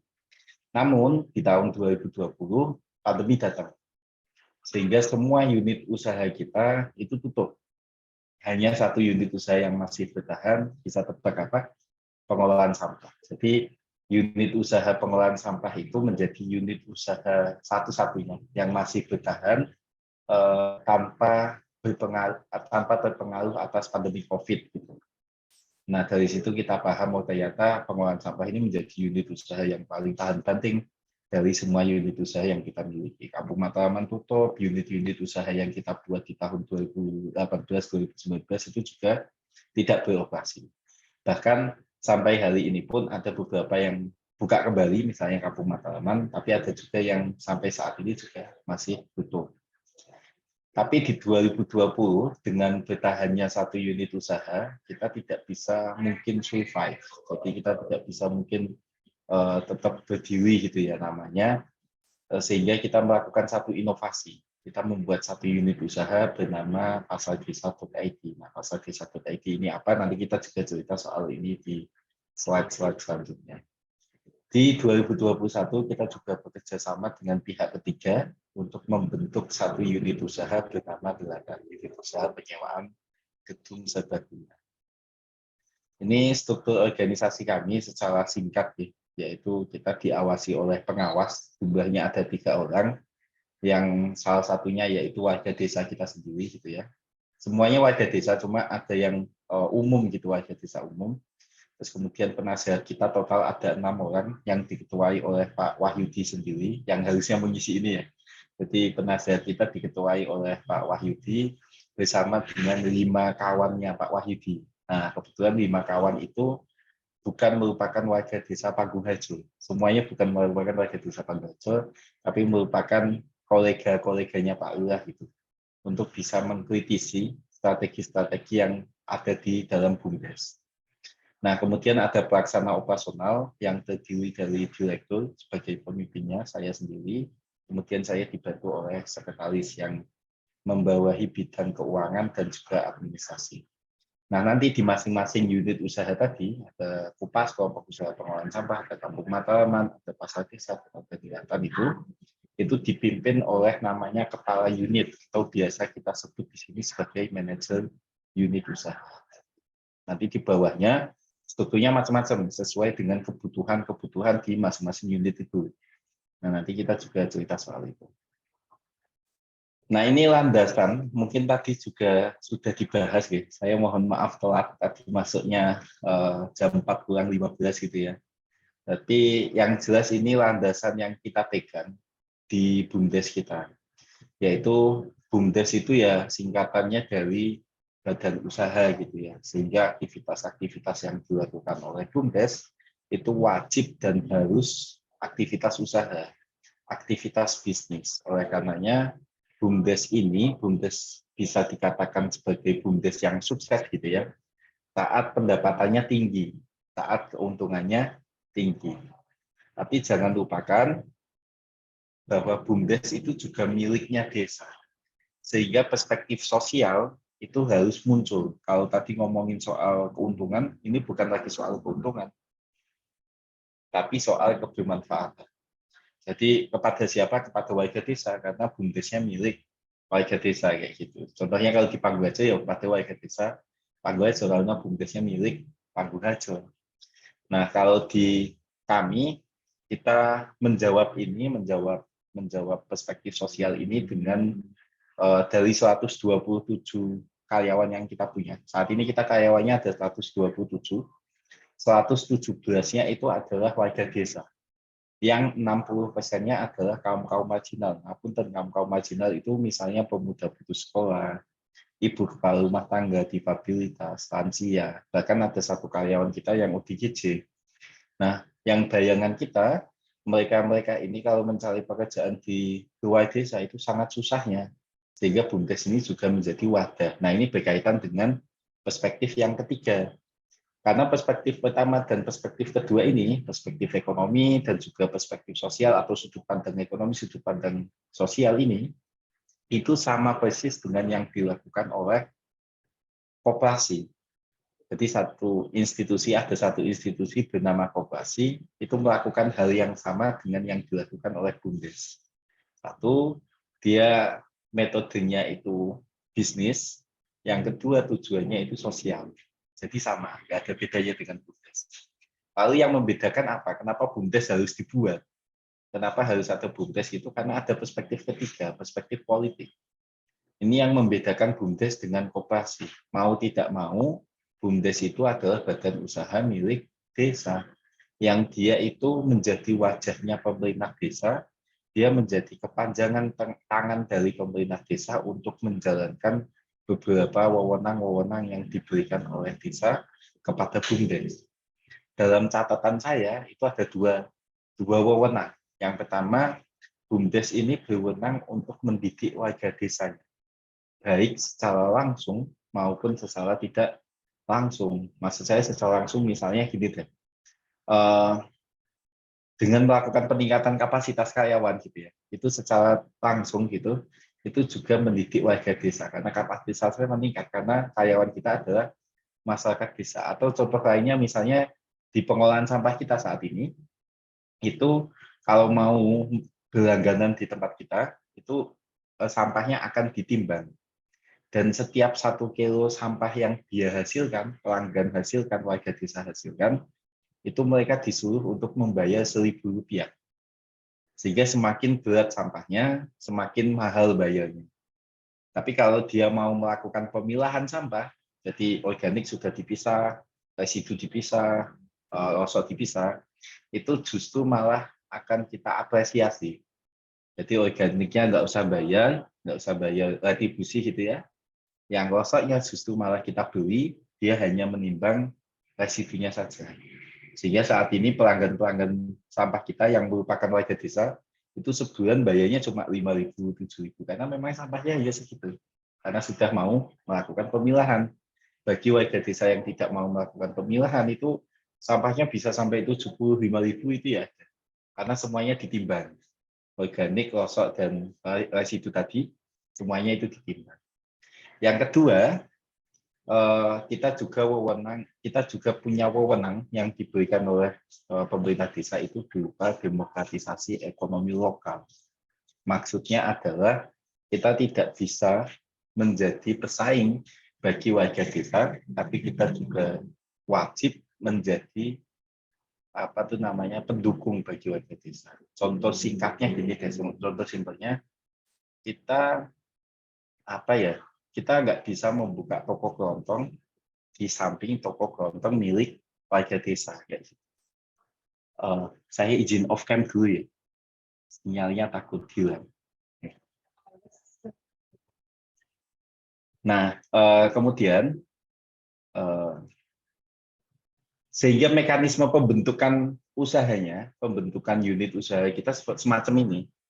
Yang pertama kita lakukan yaitu mengidentifikasi bentang alam dan bentang hidup. Nah, ini mekanisme yang dilakukan oleh bisnis kayak gitu, metode-metode bisnis. Karena tadi bahwa BUMDes ini ya melakukan agenda-agenda bisnis, metode-metode yang digunakan itu bisnis. Nah, caranya yaitu melakukan bentang alam, mengidentifikasi bentang alam dan bentang hidup. Kenapa bentang hidup yang harus diidentifikasi? Ini contoh langsung yang dilakukan oleh Panggung Harjo. Karena Panggung Harjo itu tidak memiliki bentang alam yang cukup bagus. Kita nggak punya tali terjun, kita nggak punya pantai, kita nggak punya pegunungan gitu ya. Yang misalnya ditaruh loket untuk wisata itu jadi unit usaha. Kita nggak punya itu. Tapi hampir di setiap desa itu punya bentang hidupnya. Bentang hidup itu apa? Bentang hidup ya misalnya bentang sosial, bentang teknologi, bentang sejarah, bentang budaya. Nah, itu yang kita manfaatkan. Kenapa pengolahan sampah yang kita pilih? Karena Panggung Harjo itu merupakan desa yang berada di mepet kota. Jadi dia ujung dari Kabupaten Bantul yang mepet dengan kota. Yang karakteristik penduduknya itu karakteristik penduduk perkotaan. Kalau di mana dia punya rumah, depannya itu langsung jalan, kanan kiri belakangnya itu langsung rumah tetangga. Sehingga padat dan tidak memungkinkan mereka melakukan pengolahan sampah di rumah tangga. Nah, unit usaha pengolahan sampah kita masuk di sana. Dan jumlah penduduk warga desa Panggung Harjo itu sangat banyak. Sehingga memungkinkan tidak terjadinya pengolahan sampah di tingkat rumah tangga. Nah, kita masuk di sana sebagai pengolah sampahnya. Nah, potensi-potensi itu yang muncul. Kenapa kita bikin Kampung Mataraman? Karena di Kampung Mataraman kita memanfaatkan bentang budaya. Jadi kalau di Jogja itu kan ada namanya Kerajaan Mataram. Ya dari situ. Awal mula nama Kampung Mataraman dan lain sebagainya itu ya dari situ. Dari sisi sandang, pangan, dan papannya, itu dilihat dari kebudayaan Jawa. Nah, dari identifikasi bentang alam dan bentang hidup tadi, itu memunculkan, kalau nggak potensi, ya memunculkan solusi dari masalah, atau memunculkan kebutuhan mayoritas. Nah, dari ketiga hal yang kita temukan ini, itu bisa dijadikan sebagai unit usaha. Metodenya apa? Ya metode bisnis seperti ini. Makanya ada value proposition, kita melihat gen dan pen-nya, kayak gitu ya. Terus kemudian mengidentifikasi customer-nya nanti bagaimana, customer profilnya itu bagaimana, dan kita mencari pembandingnya, sehingga memunculkan produk dan jasa. Nah, ini metode-metode ini yang kita gunakan untuk membentuk satu unit usaha. Ini Kampung Mataraman yang tadi saya bicarakan, kita konsepnya gitu ya. Nah, berdiri sejak tahun 2017, kemudian kita punya 49 karyawan di sana, dan omset kita mencapai 3,7 miliar pada tahun 2019. Nah, kita 2019 total omsetnya 6,4 miliar, 3,7 miliarnya itu dari Kampung Mataraman. Memang Kampung Mataraman menjadi unit usaha paling tinggi pendapatannya dari unit-unit usaha yang lain. Tapi kita masih bisa bertahan di pandemi, meskipun sempat tutup 6 bulan. Mungkin Bapak Ibu Bumdes yang di sini juga pasti merasakan gitu ya, kendala pandemi itu, tapi kita masih punya pendapatan di angka 1,4 miliar di pasca pandemi. Jadi turun setengahnya lebih, tapi alhamdulillah masih bisa bertahan. Nah, kuncinya yaitu adaptif terhadap lingkungan. Jadi waktu itu Kampung Matraman itu prasmanan, tapi kemudian karena pandemi kita nggak bisa prasmanan, ya udah take away dan lain sebagainya. Nah, perubahan model-model bisnis ini harus dilakukan secara adaptif, cepat, dan juga responsif gitu lah terhadap situasi dan kondisi yang muncul. Nah, ini unit usaha Delatan yang sebenarnya satu kawasan dengan Kampung Matraman, unit usaha penyewaan gedung serbaguna. Menariknya unit usaha ini itu didirikan dengan pihak ketiga yang kita tidak mengeluarkan uang spesial pun untuk membangun bangunannya. Nah, pihak ketiganya itu adalah masyarakat desa. Sehingga kita melakukan bagi hasil, sama seperti tadi yang diceritakan, ada investor datang, tapi alhamdulillah investornya memang kebetulan adalah warga desa, dan kita ada proporsi saham yang kita berikan karena tanahnya itu tanah milik desa. Jadi kita kepemilikan sahamnya berupa tanah, hak guna tanah gitu ya. Mereka kepemilikan sahamnya berupa bangunan. Terus kemudian diproporsikan, dinilai, akhirnya kita bisa lebih mayoritas daripada mereka. Nah, kuncinya itu harus lebih mayoritas, karena kalau misalnya di bawah 50% plus 1, itu tidak bisa disebut sebagai unit usaha. Karena kita tidak punya kuasa untuk melakukan pengelolaan manajemennya kah atau apa gitu, kita tidak bisa melakukan itu. Tapi kalau misalnya di atas 50 plus 1%, itu kita bisa melakukan pengelolaan dari SDM-nya. Misalnya pihak kebersihannya siapa dan lain sebagainya, itu kita bisa memberikan pagar gitu lah, memberikan SOP dan lain sebagainya untuk bisa masuk ke sana. Nah, kegiatan-kegiatan di Delatan ini dari mulai nikahan gitu ya. Ini kalau misalnya ada Mas dan Mbak mahasiswa yang mau nikah gitu di sini, itu nggak bisa kalau misalnya sebelum bulan April, karena sampai bulan April nanti udah penuh Sabtu Minggunya. Terus kemudian ini ada kegiatan ibu-ibu senam biasanya di luar weekend, karena weekendnya udah booking sama nikahan semua ya. Terus kemudian ada kegiatan-kegiatan musik, dan juga kegiatan-kegiatan sosial, misalnya vaksin dan lain sebagainya. Nah, ini pasardesa.id dibentuk pada tahun 2020 yang bentuknya gini, jadi dia platform seperti Lazada, Shopee, dan lain sebagainya, tapi tingkatnya lokal. Ada 3 fase di sana. Fase pertama, pasar desa ini menjadi jembatan bagi warga desa, masyarakat desa. Jadi pada saat itu kita memahami ternyata yang terdampak atas pandemi itu bukan hanya dari sisi kesehatannya saja, tapi juga dari sisi ekonominya. Sehingga waktu itu kita melakukan survei mitigasi ekonomi pada warga desa kita. Di warga desa kita berikan sekitar 25 pertanyaan yang menggambarkan kondisi ekonominya dia. Dari 6.000-an warga desa yang ngisi, 6.000 kakak yang ngisi di Panggung Harjo, itu ternyata kita memahami ada sekitar 60% warga desa itu yang sangat terdampak atas pandemi. Misalnya dia karyawan pabrik yang di PHK, misalnya dia toko kelontong yang sepi karena waktu itu ada PSBB dan lain sebagainya, kayak gitu. Tapi ternyata ada juga warga desa yang tidak terdampak sama sekali atas pandemi. Misalnya PNS, ngapunten ini misalnya ada yang PNS gitu, misalnya PNS, itu ada kecenderungan tidak terdampak. Karena ya tetap gajian, tetap bisa beli, aktivitasnya terbatas, tapi dari sisi keuangannya dia masih masih bisa bertahan. Dia masih punya daya beli. Nah, pasar desa ini menjadi jembatan antara warga desa tadi yang masih punya daya beli dengan warga desa yang sangat terdampak, terutama toko-toko kelontong. Nah, toko-toko kelontong itu kita data barangnya, kita datangi gitu ya.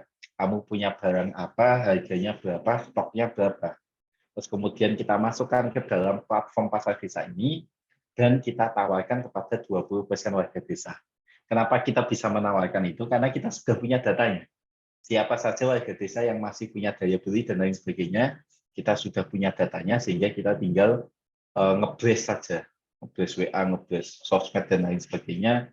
Di 2 bulan pertama, pendapatan kita mencapai 218 juta dalam waktu 2 bulan dengan jumlah transaksi yang seperti itu, ada 3.327 transaksi dan lain sebagainya.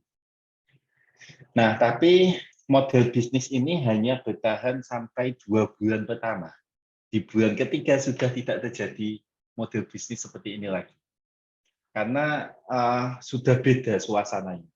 20% warga desa tadi yang masih punya daya beli, yang sebelumnya tidak bisa membeli langsung gitu ya, dia sekarang bisa membeli langsung. Nah, PSBB sudah mulai longgar dan lain sebagainya. Sehingga kita merubah model bisnisnya.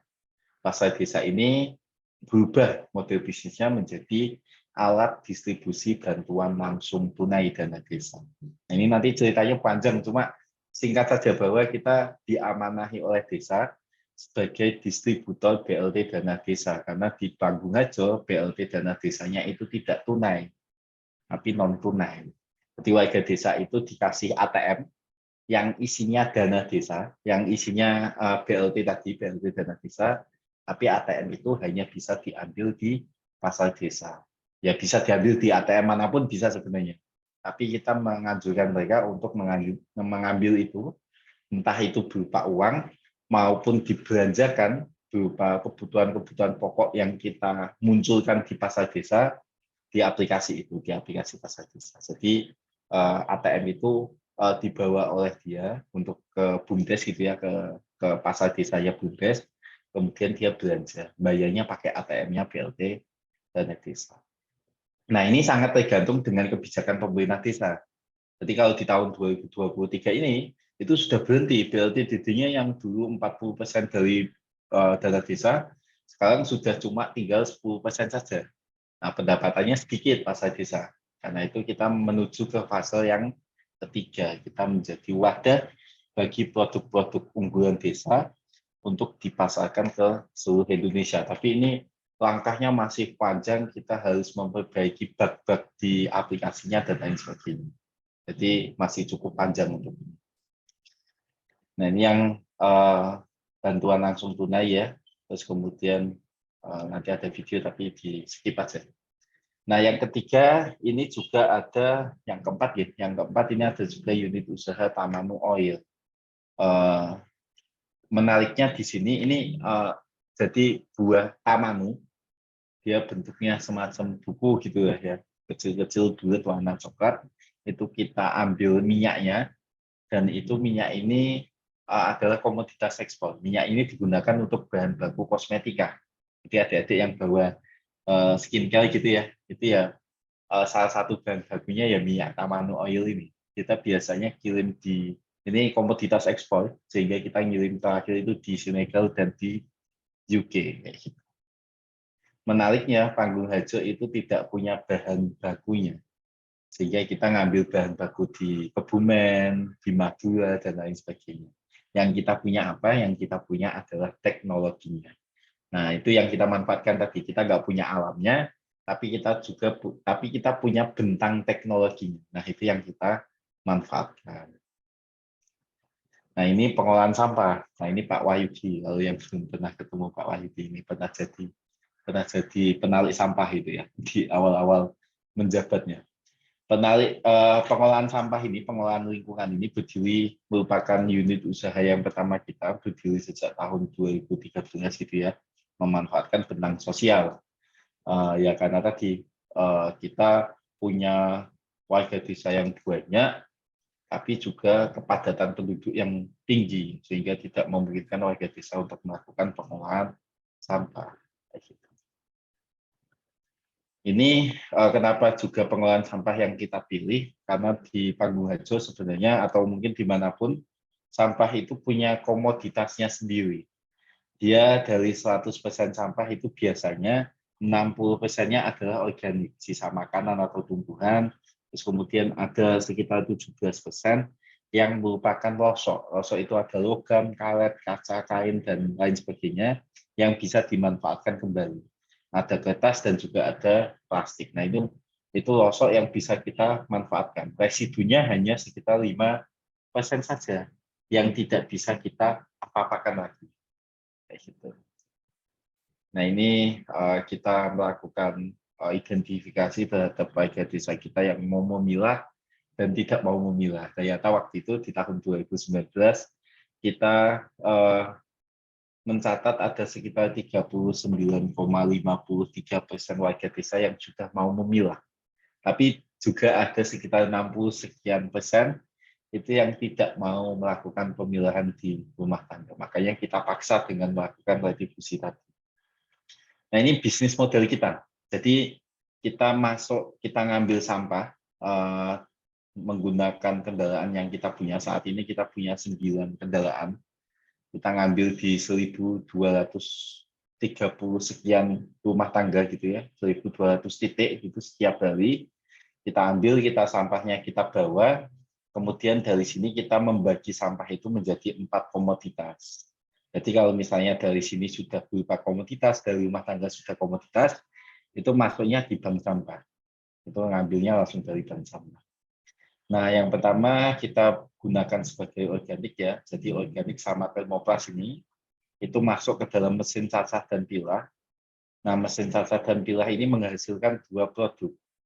2 produk itu adalah bubur organik. Jadi organik tapi sudah dicacah berupa bubur. Ini bisa digunakan untuk pupuk maupun pakan maggot. Sisanya yaitu berupa plastik-plastik anorganik yang kalau dijual itu tidak laku. Contohnya misalnya bungkus sampo, bungkus ciki yang dalamnya ada aluminium foil, itu nggak laku. Kita nyebutnya double layer. Nah, kita buat menjadi kayu plastik. Ini juga ada, kemarin juga ada mahasiswa UMY gitu ya. Ada mahasiswa UMY yang magang di tempat kita untuk menilai kekuatan dari bata plastik yang kita buat. Jadi kita bikin bata, tapi bahan bakunya plastik-plastik yang tidak bisa dijual tadi, menggunakan mesin yang kita punya. Nah, sehingga dari konsep ini, itu ada beberapa lini. Yang pertama yaitu bank sampah tadi. Yang kedua, kita juga punya dari pemilahan yang kita hasilkan, itu menghasilkan rosok. Nah, ini ada sendiri polanya. Kemudian ada beberapa sampah residu yang memang belum bisa kita lakukan pengolahan, tapi jumlahnya cukup kecil. Terus kemudian yang paling besar jumlahnya komoditas yang paling besar yaitu komoditas organik, dan terakhir itu adalah komoditas termoplas tadi yang belum bisa kita lakukan, yang sudah dijadikan sebagai batu bata. Ini penjelasannya ya, yang A, kita menguatkan dari sisi sumbernya bahwa melakukan pemilahan di tingkat rumah tangga itu penting. Dan kita bekerja sama dengan bank sampah untuk produk-produk organiknya supaya bisa kita beli. Kita juga punya program namanya memilah sampah, menabung emas. Jadi bagi warga desa yang sudah mau melakukan pemilahan sampah, ya hasilnya akan kita beli, dan hasil yang kita beli itu akan kita tabungkan ke tabungan emas. Saat ini total tabungan emas yang sudah kekumpul, kalau dikumpulkan semua dari warga desa itu tadi, dari pengolahan sampah, dari pengolahan rosok ini jumlahnya sampai 3,5 on. Jadi tabungan emas itu ada sekitar 3,5 on. Itu emas semua dari pengolahan sampah.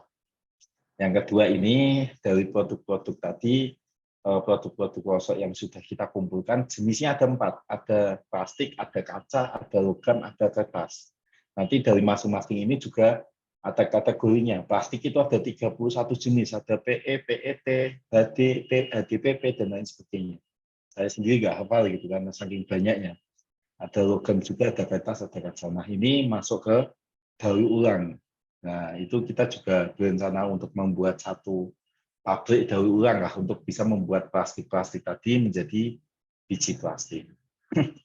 Ini yang ketiga, yang C tadi, kita punya carbonizer atau incinerator gitulah. Ini pembakar sampah yang bisa membakar sampah tanpa ada polusi atau ya asapnya berkurang gitu.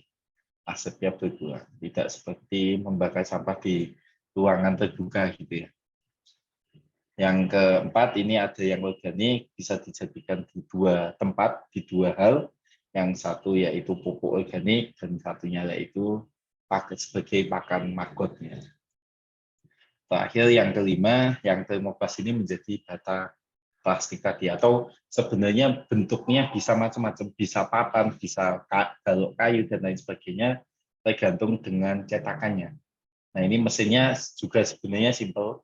Dia melelehkan plastik-plastik yang tidak punya daya beli tadi menjadi sebuah pasta. Nah, pastanya itu kita cetak menjadi satu papan misalnya, atau satu balok. Saat ini kita punya pesanannya itu batu bata.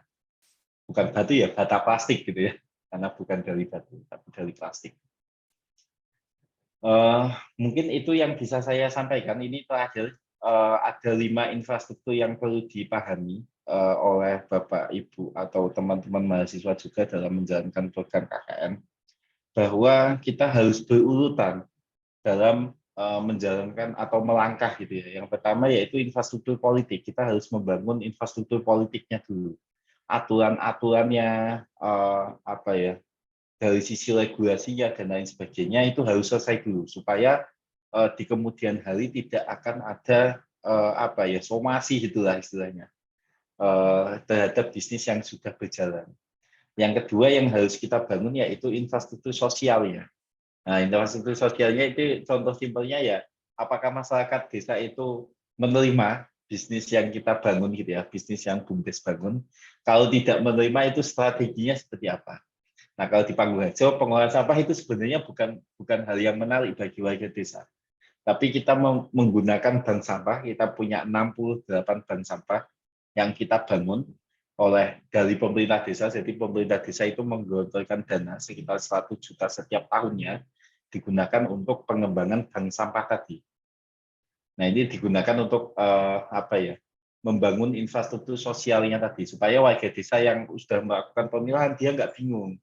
Dia mau jualnya kemana dan lain sebagainya itu nggak bingung. Nah, yang ketiga baru dibangun infrastruktur ekonominya.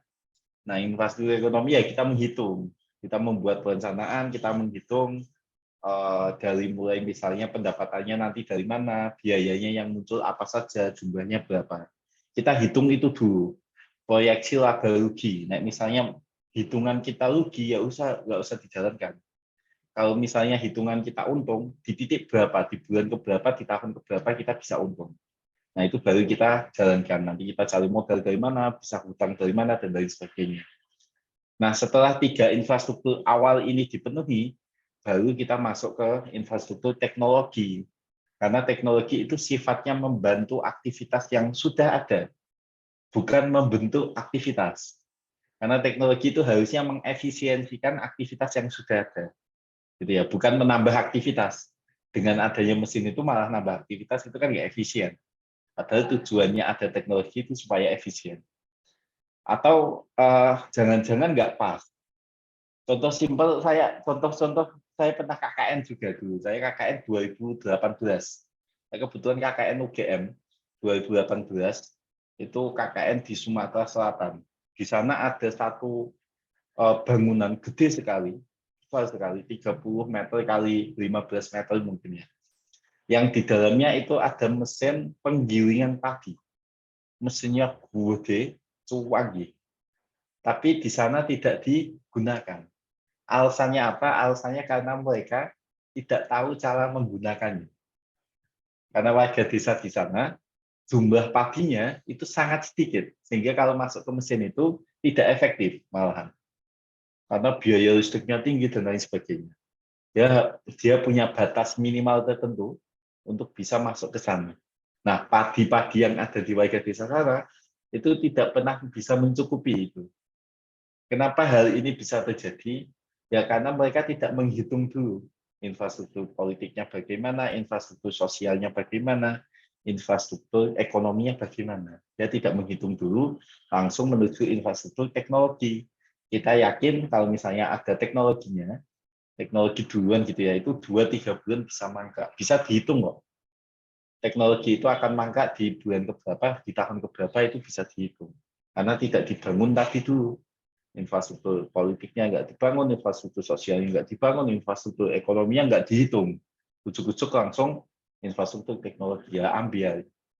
Nah terakhir yang kelima yaitu infrastruktur pengetahuan. Ini menjadi puncak dari segala infrastruktur. Dia bisa menstrukturkan atau mengumpulkan pengalaman-pengalaman baik yang kita punya dan distrukturkan menjadi satu pengetahuan yang utuh supaya bisa disebarkan, supaya bisa diteruskan. Jadi siapapun nanti lurahnya, siapapun nanti direktur BUMDesnya itu tetap bisa menjalankan BUMDes ini, tetap bisa berjalan sistemnya, jadi membangun sistem. Nah itu sih, ini penjelasannya tadi, nanti PPT-nya bisa dipelajari gitu ya. Sama terakhir kaitannya dengan kedudukan hukum BUMDes pasca PP 11 atau pasca Undang-Undang Cipta Kerja itu. Yang dimana BUMDes ini berubah maknanya secara signifikan sebelum PP 11 dan setelah PP 11. Maknanya itu berubah secara signifikan.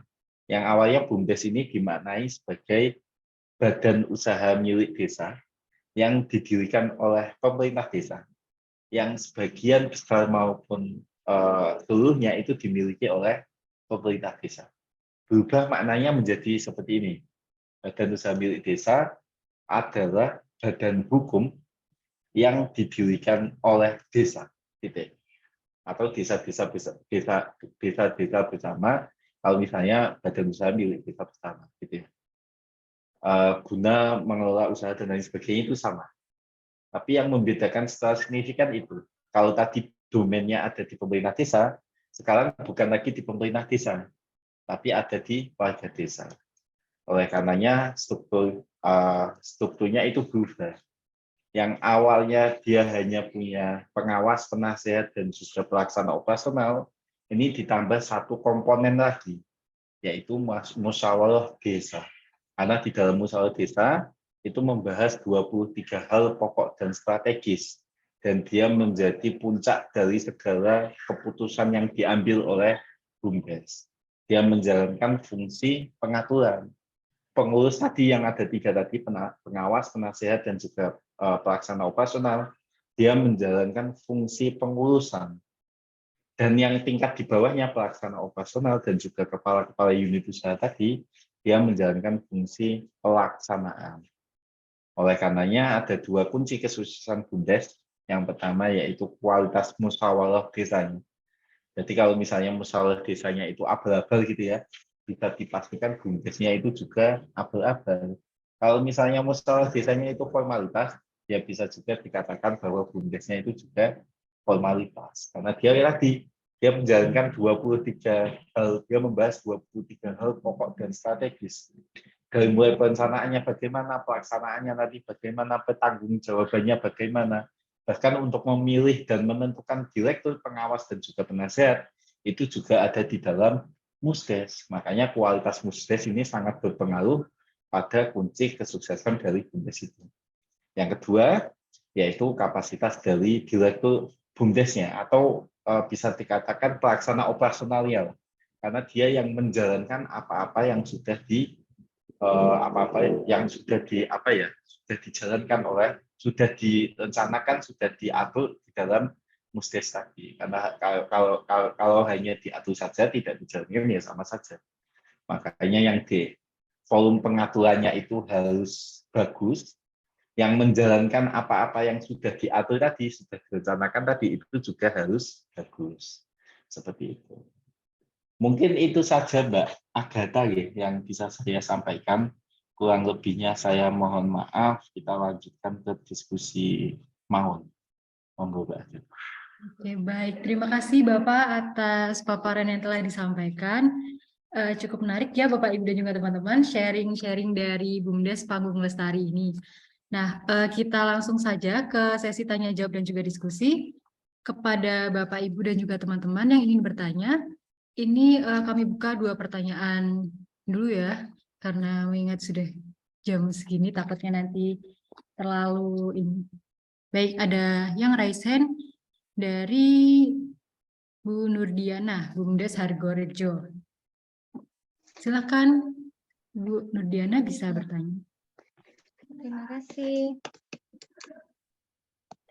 Terima kasih banyak. Saya dari BUMDes Hargorejo ingin menanyakan dari apa yang sudah disampaikan oleh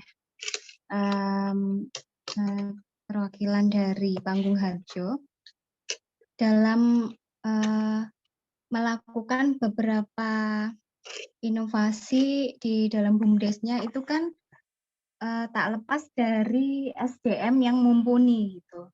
Nah, itu kalau boleh tahu di Panggung Harjo itu SDM yang mengelola BUMDesnya itu pengembangan SDM-nya seperti apa? Apakah memang dari awal perekrutan itu sudah pilihan atau dalam perkembangannya ada pelatihan-pelatihan khusus? Mengingat inovasi itu kan tidak lepas dari kreativitas masing-masing personil ngaten. Nah, kalau boleh jujur, kalau untuk di desa itu kan ada keterbatasan, mengingat tidak semuanya mungkin bisa mengenyam pendidikan tinggi atau mungkin wawasan dan linknya belum terlalu luas kayak gitu. Mungkin ada tips dan trik atau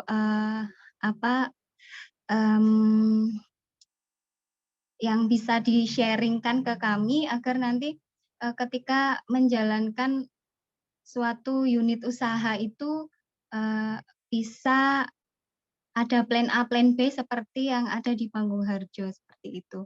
Terima kasih. Baik, terima kasih Ibu Nurdiana. Kepada Pak Arif, mau langsung dijawab atau mau ditampung terlebih dahulu?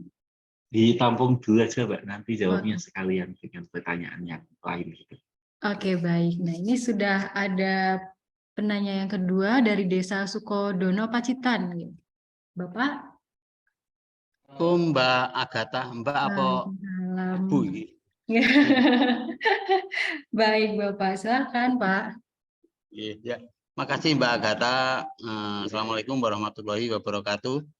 Waalaikumsalam Kami warahmatullahi wabarakatuh. tertarik kepada BUMDes yang barusan memberikan pemateri tadi. Yang saya tanyakan dengan sebegitunya indah dan mewahnya mendapat 3,7 M itu awalnya yang saya tanyakan itu anggaran atau dana itu murni milik BUMDes atau ada kucuran atau suntikan dari pihak ketiga. Itu aja Mbak Agatha. Terima kasih. Assalamualaikum warahmatullahi wabarakatuh. Waalaikumsalam warahmatullahi wabarakatuh. Baik, Pak. Terima kasih atas pertanyaannya. Kepada Pak Arif, bisa dijawab terlebih dahulu, karena ini ada 2 pertanyaan aja, Pak. Iya, siap, Mas Sun. Dua hal ya. Yang pertama kaitan dengan SDM, yang kedua kaitan dengan pemodelan. Ini sebenarnya pertanyaan-pertanyaan klasik, Pak. Jadi yang memang maksudnya permasalahan-permasalahan yang muncul hampir di setiap BUMDes yang BUMDes kita, BUMDes Panggung Harjo itu juga tidak lepas dari situ. Kita sudah sering sekali ganti orang gitu misalnya, atau apa ya di bahasa Jawanya dikandani angel gitu ya banyak juga. Nah itu yang juga kita alami di sini. Nah tapi kaitan dengan SDM, bagaimana kita bisa memilih SDM-nya dan lain sebagainya. Sebenarnya gini sih, ini trik yang dilakukan oleh Pak Wahyudi gitu ya sebagai wilayah kita, sebagai wilayah Panggung Harjo. Dia sangat terbuka, beliau sangat terbuka dengan siapapun untuk bisa ikut berkontribusi gitu. Jadi makanya tadi kenapa penasihat kita itu berasal dari wilayah Desa Panggung Harjo, karena kebetulan Pak Lurah itu punya jaringan yang sangat luas dan kemudian dia sangat terbuka. Dia tidak pernah takut desanya akan diotak-atik gitu ya oleh orang-orang baru yang datang lagi, karena dia meyakini orang-orang tersebut bukan mengotak-atik, tapi justru akan membantu kita dalam peningkatan kapasitasnya kayak gitu. Itu yang menarik dari Pak Wahyudi. Tapi tentu ada beberapa beberapa peningkatan yang harus dilakukan oleh SDM BUMDes. Nah, di kita Bu, dalam pemilihan direktur BUMDes gitu ya, atau sebenarnya manajer unit yang kompeten, kita akan mengukur dia dari 5 kapasitas dasar. Dia punya nggak 5 kapasitas dasar ini? Yang pertama kapasitas regulasi. Dia harus paham regulasi yang ada di dalam lingkungannya dia. Misalnya manajer unit Kampung Mataraman, karena dia wisata kuliner gitu ya, dia harus paham soal regulasi restoran gitu misalnya, atau regulasi wisata dan lain sebagainya. Itu dia harus paham soal itu. Yang kedua yaitu kapasitas ekstraktif. Kapasitas ekstraktif itu kapasitas yang bisa membuat seseorang itu bisa memunculkan memunculkan potensi-potensi dari kesempatan yang sangat kecil, kayak pasar desa tadi. Jadi itu sebenarnya kan nggak ada kesempatan sebenarnya. Kalau kita di masa pandemi dan lain sebagainya gitu, tapi kemudian kita menemukan celahnya. Oh ini ada celah nih. Masa desa kena apa itu namanya PSBB waktu itu namanya. Sekarang PPKM gitu ya, udah dicabut juga alhamdulillah. Nah, tapi kita bisa mencari celahnya. Oh ya udah kita mainan online saja karena ada peningkatan ya kita yuk pakai data-data tertentu gitulah ya. Ada peningkatan penggunaan media sosial gitu misalnya. Nah, itu data-data itu yang kita pakai. Nah, ini kapasitas ekstraktif. Yang ketiga itu kapasitas responsif.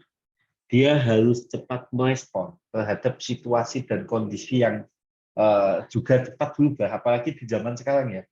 Zaman sekarang dengan adanya media sosial, dengan adanya internet dan lain sebagainya, itu sangat cepat berubah. Jadi lingkungan atau apa itu ya cepat berubah. Nah, kita harus mengikuti itu dengan cepat juga. Ini disebut dengan kapasitas responsif, dia cepat merespon. Nah, keempat itu kapasitas jaringan. Dia harus punya jaringan yang luas supaya dia bisa enak kemana saja. Jadi punya jaringan yang luas, bukan musuh yang luas, tapi punya teman yang luas. Dan yang terakhir, yang kelima, dia punya kapasitas delegatif. Dia bisa mendelegasikan tugas. Karena nggak mungkin seorang pemimpin itu bisa menjalankan semuanya itu sendirian. BUMDes gitu yang ngurusi banyak orang, ngurusi banyak aktivitas dan lain sebagainya, itu tidak bisa mungkin dilakukan satu orang. Sehingga harus didelegasikan tugasnya. Kadang orang nggak bisa menjalankan delegasi tugasnya itu bukan salah orangnya, kadang salah kitanya. Kita tidak bisa mendelegasikan dengan baik. Perintah kita kurang jelas misalnya. Atau misalnya contohnya ada orang teknik kita minta untuk garap laporan keuangan, ya nggak bisa karena bukan ranahnya kayak gitu. Nah kadang itu yang salah bukan mereka yang mengerjakan, tapi juga kita yang mendelegasikannya itu salah. Yang terakhir, semua hal itu tadi, kelima kapasitas dasar itu tidak akan muncul, mungkin bisa tercapai, belum cukup gitu ya, kalau tidak dibalut dengan yang namanya keteladanan, baru muncul kepemimpinan. Makanya seorang pemimpin itu bukan mudah, bukan nggak gampang ya, sulit sekali jadi pemimpin. Kalau di Pangurajo itu sampai ditulis Bu, kalau dengan main ke Pangurajo, di sini ada kantor kelurahan gitu ya. Di kantor kelurahannya itu ditulis ada tulisan besar sekali di tembok, ditulis di tembok itu tulisannya yaitu jalan pemimpin bukan jalan yang mudah. Memimpin adalah menderita. Jadi kalau siap-siap jadi pemimpin ya harus siap-siap menderita. Karena memang nggak mudah tadi. Dia harus punya 5 kapasitas dasar. 5 kapasitas dasar ini juga belum cukup, harus dibalut dengan yang namanya keteladanan, baru muncul kepemimpinan. Kalau memimpin BUMDes itu juga harus disertakan dengan entrepreneurship, karena dia bukan hanya memimpin, dia harus paham juga bidang usahanya. Nah kalau di Pangurajo ya dilakukan seleksi dan lain sebagainya lah, kayak gitu. Kalau kaitannya dengan modal Pak, kita modal awal yang diberikan oleh pemerintah desa itu 185 juta yang diberikan selama 4 tahun. Jadi sejak tahun 2013 sampai dengan 2016 kita disokong oleh pemerintah desa melalui penyertaan modal yang diberikan 185 juta.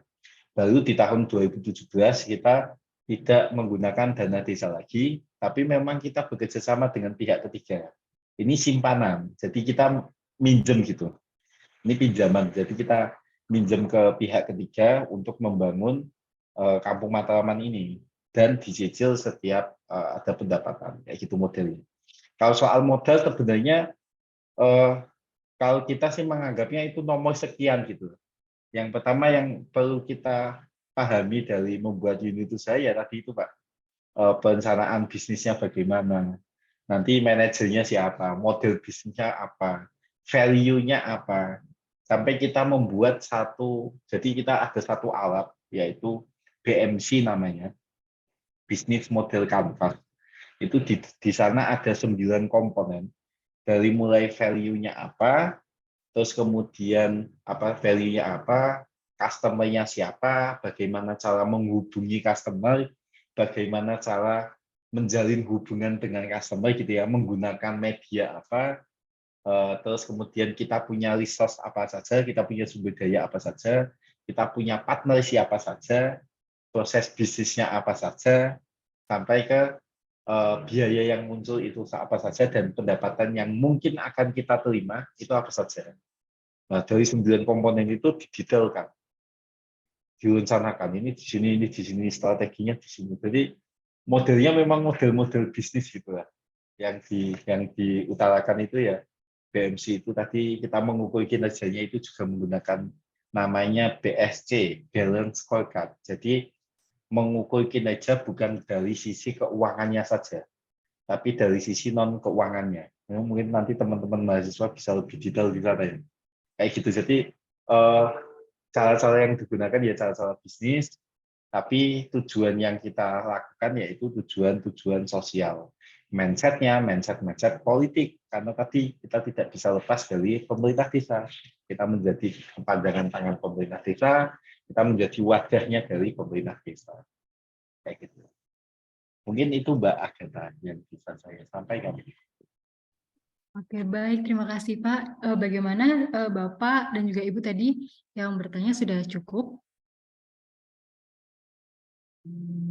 Sudah? Baik. Bisa Bapak, Ibu dan juga berkolaborasi dengan Panggung Lestari. Oke, Waalaikumsalam. baik. Siapa aman?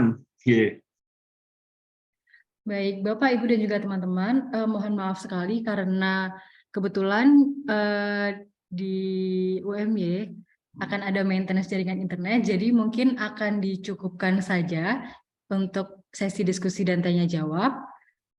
Terima kasih banyak kepada Pak Arief, ya, selaku Direktur BUMDes Panggung Lestari. Terima kasih banyak atas paparan sharing-sharingnya dan waktunya. Terima kasih banyak, Pak. Baik, nah, yang selanjutnya akan saya bacakan door prize sesuai dengan apa yang sudah disampaikan tadi. Jadi akan ada 9 door prize yang akan diberikan kepada pihak-pihak desa yang sudah mengikuti kegiatan pelatihan selama 3 hari. Ya, ini langsung saya bacakan saja karena waktunya juga terbatas.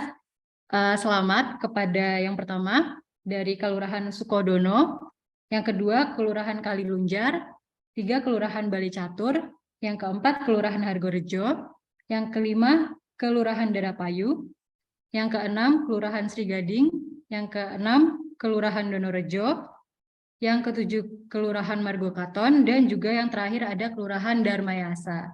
Nah, untuk detail lengkapnya akan kami cantumkan di Instagram seperti itu. Jadi nanti teman-teman bisa lihat.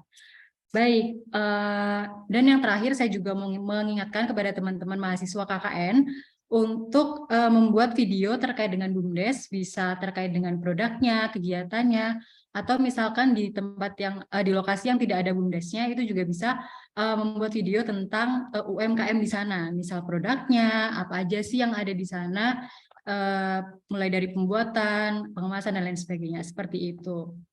Nah, sampailah kita di akhir acara. Terima kasih banyak kepada Bapak, Ibu, dan juga teman-teman yang sudah hadir mengikuti pelatihan dari hari pertama, hari kedua, dan hari ini di hari terakhir. Terima kasih banyak. Mohon maaf apabila ada salah-salah kata dari saya, dari semuanya. Saya mohon pamit, undur diri. Terima kasih. Wassalamualaikum warahmatullahi wabarakatuh. Sampai jumpa di lain kesempatan, Bapak, Ibu, dan juga teman-teman semua.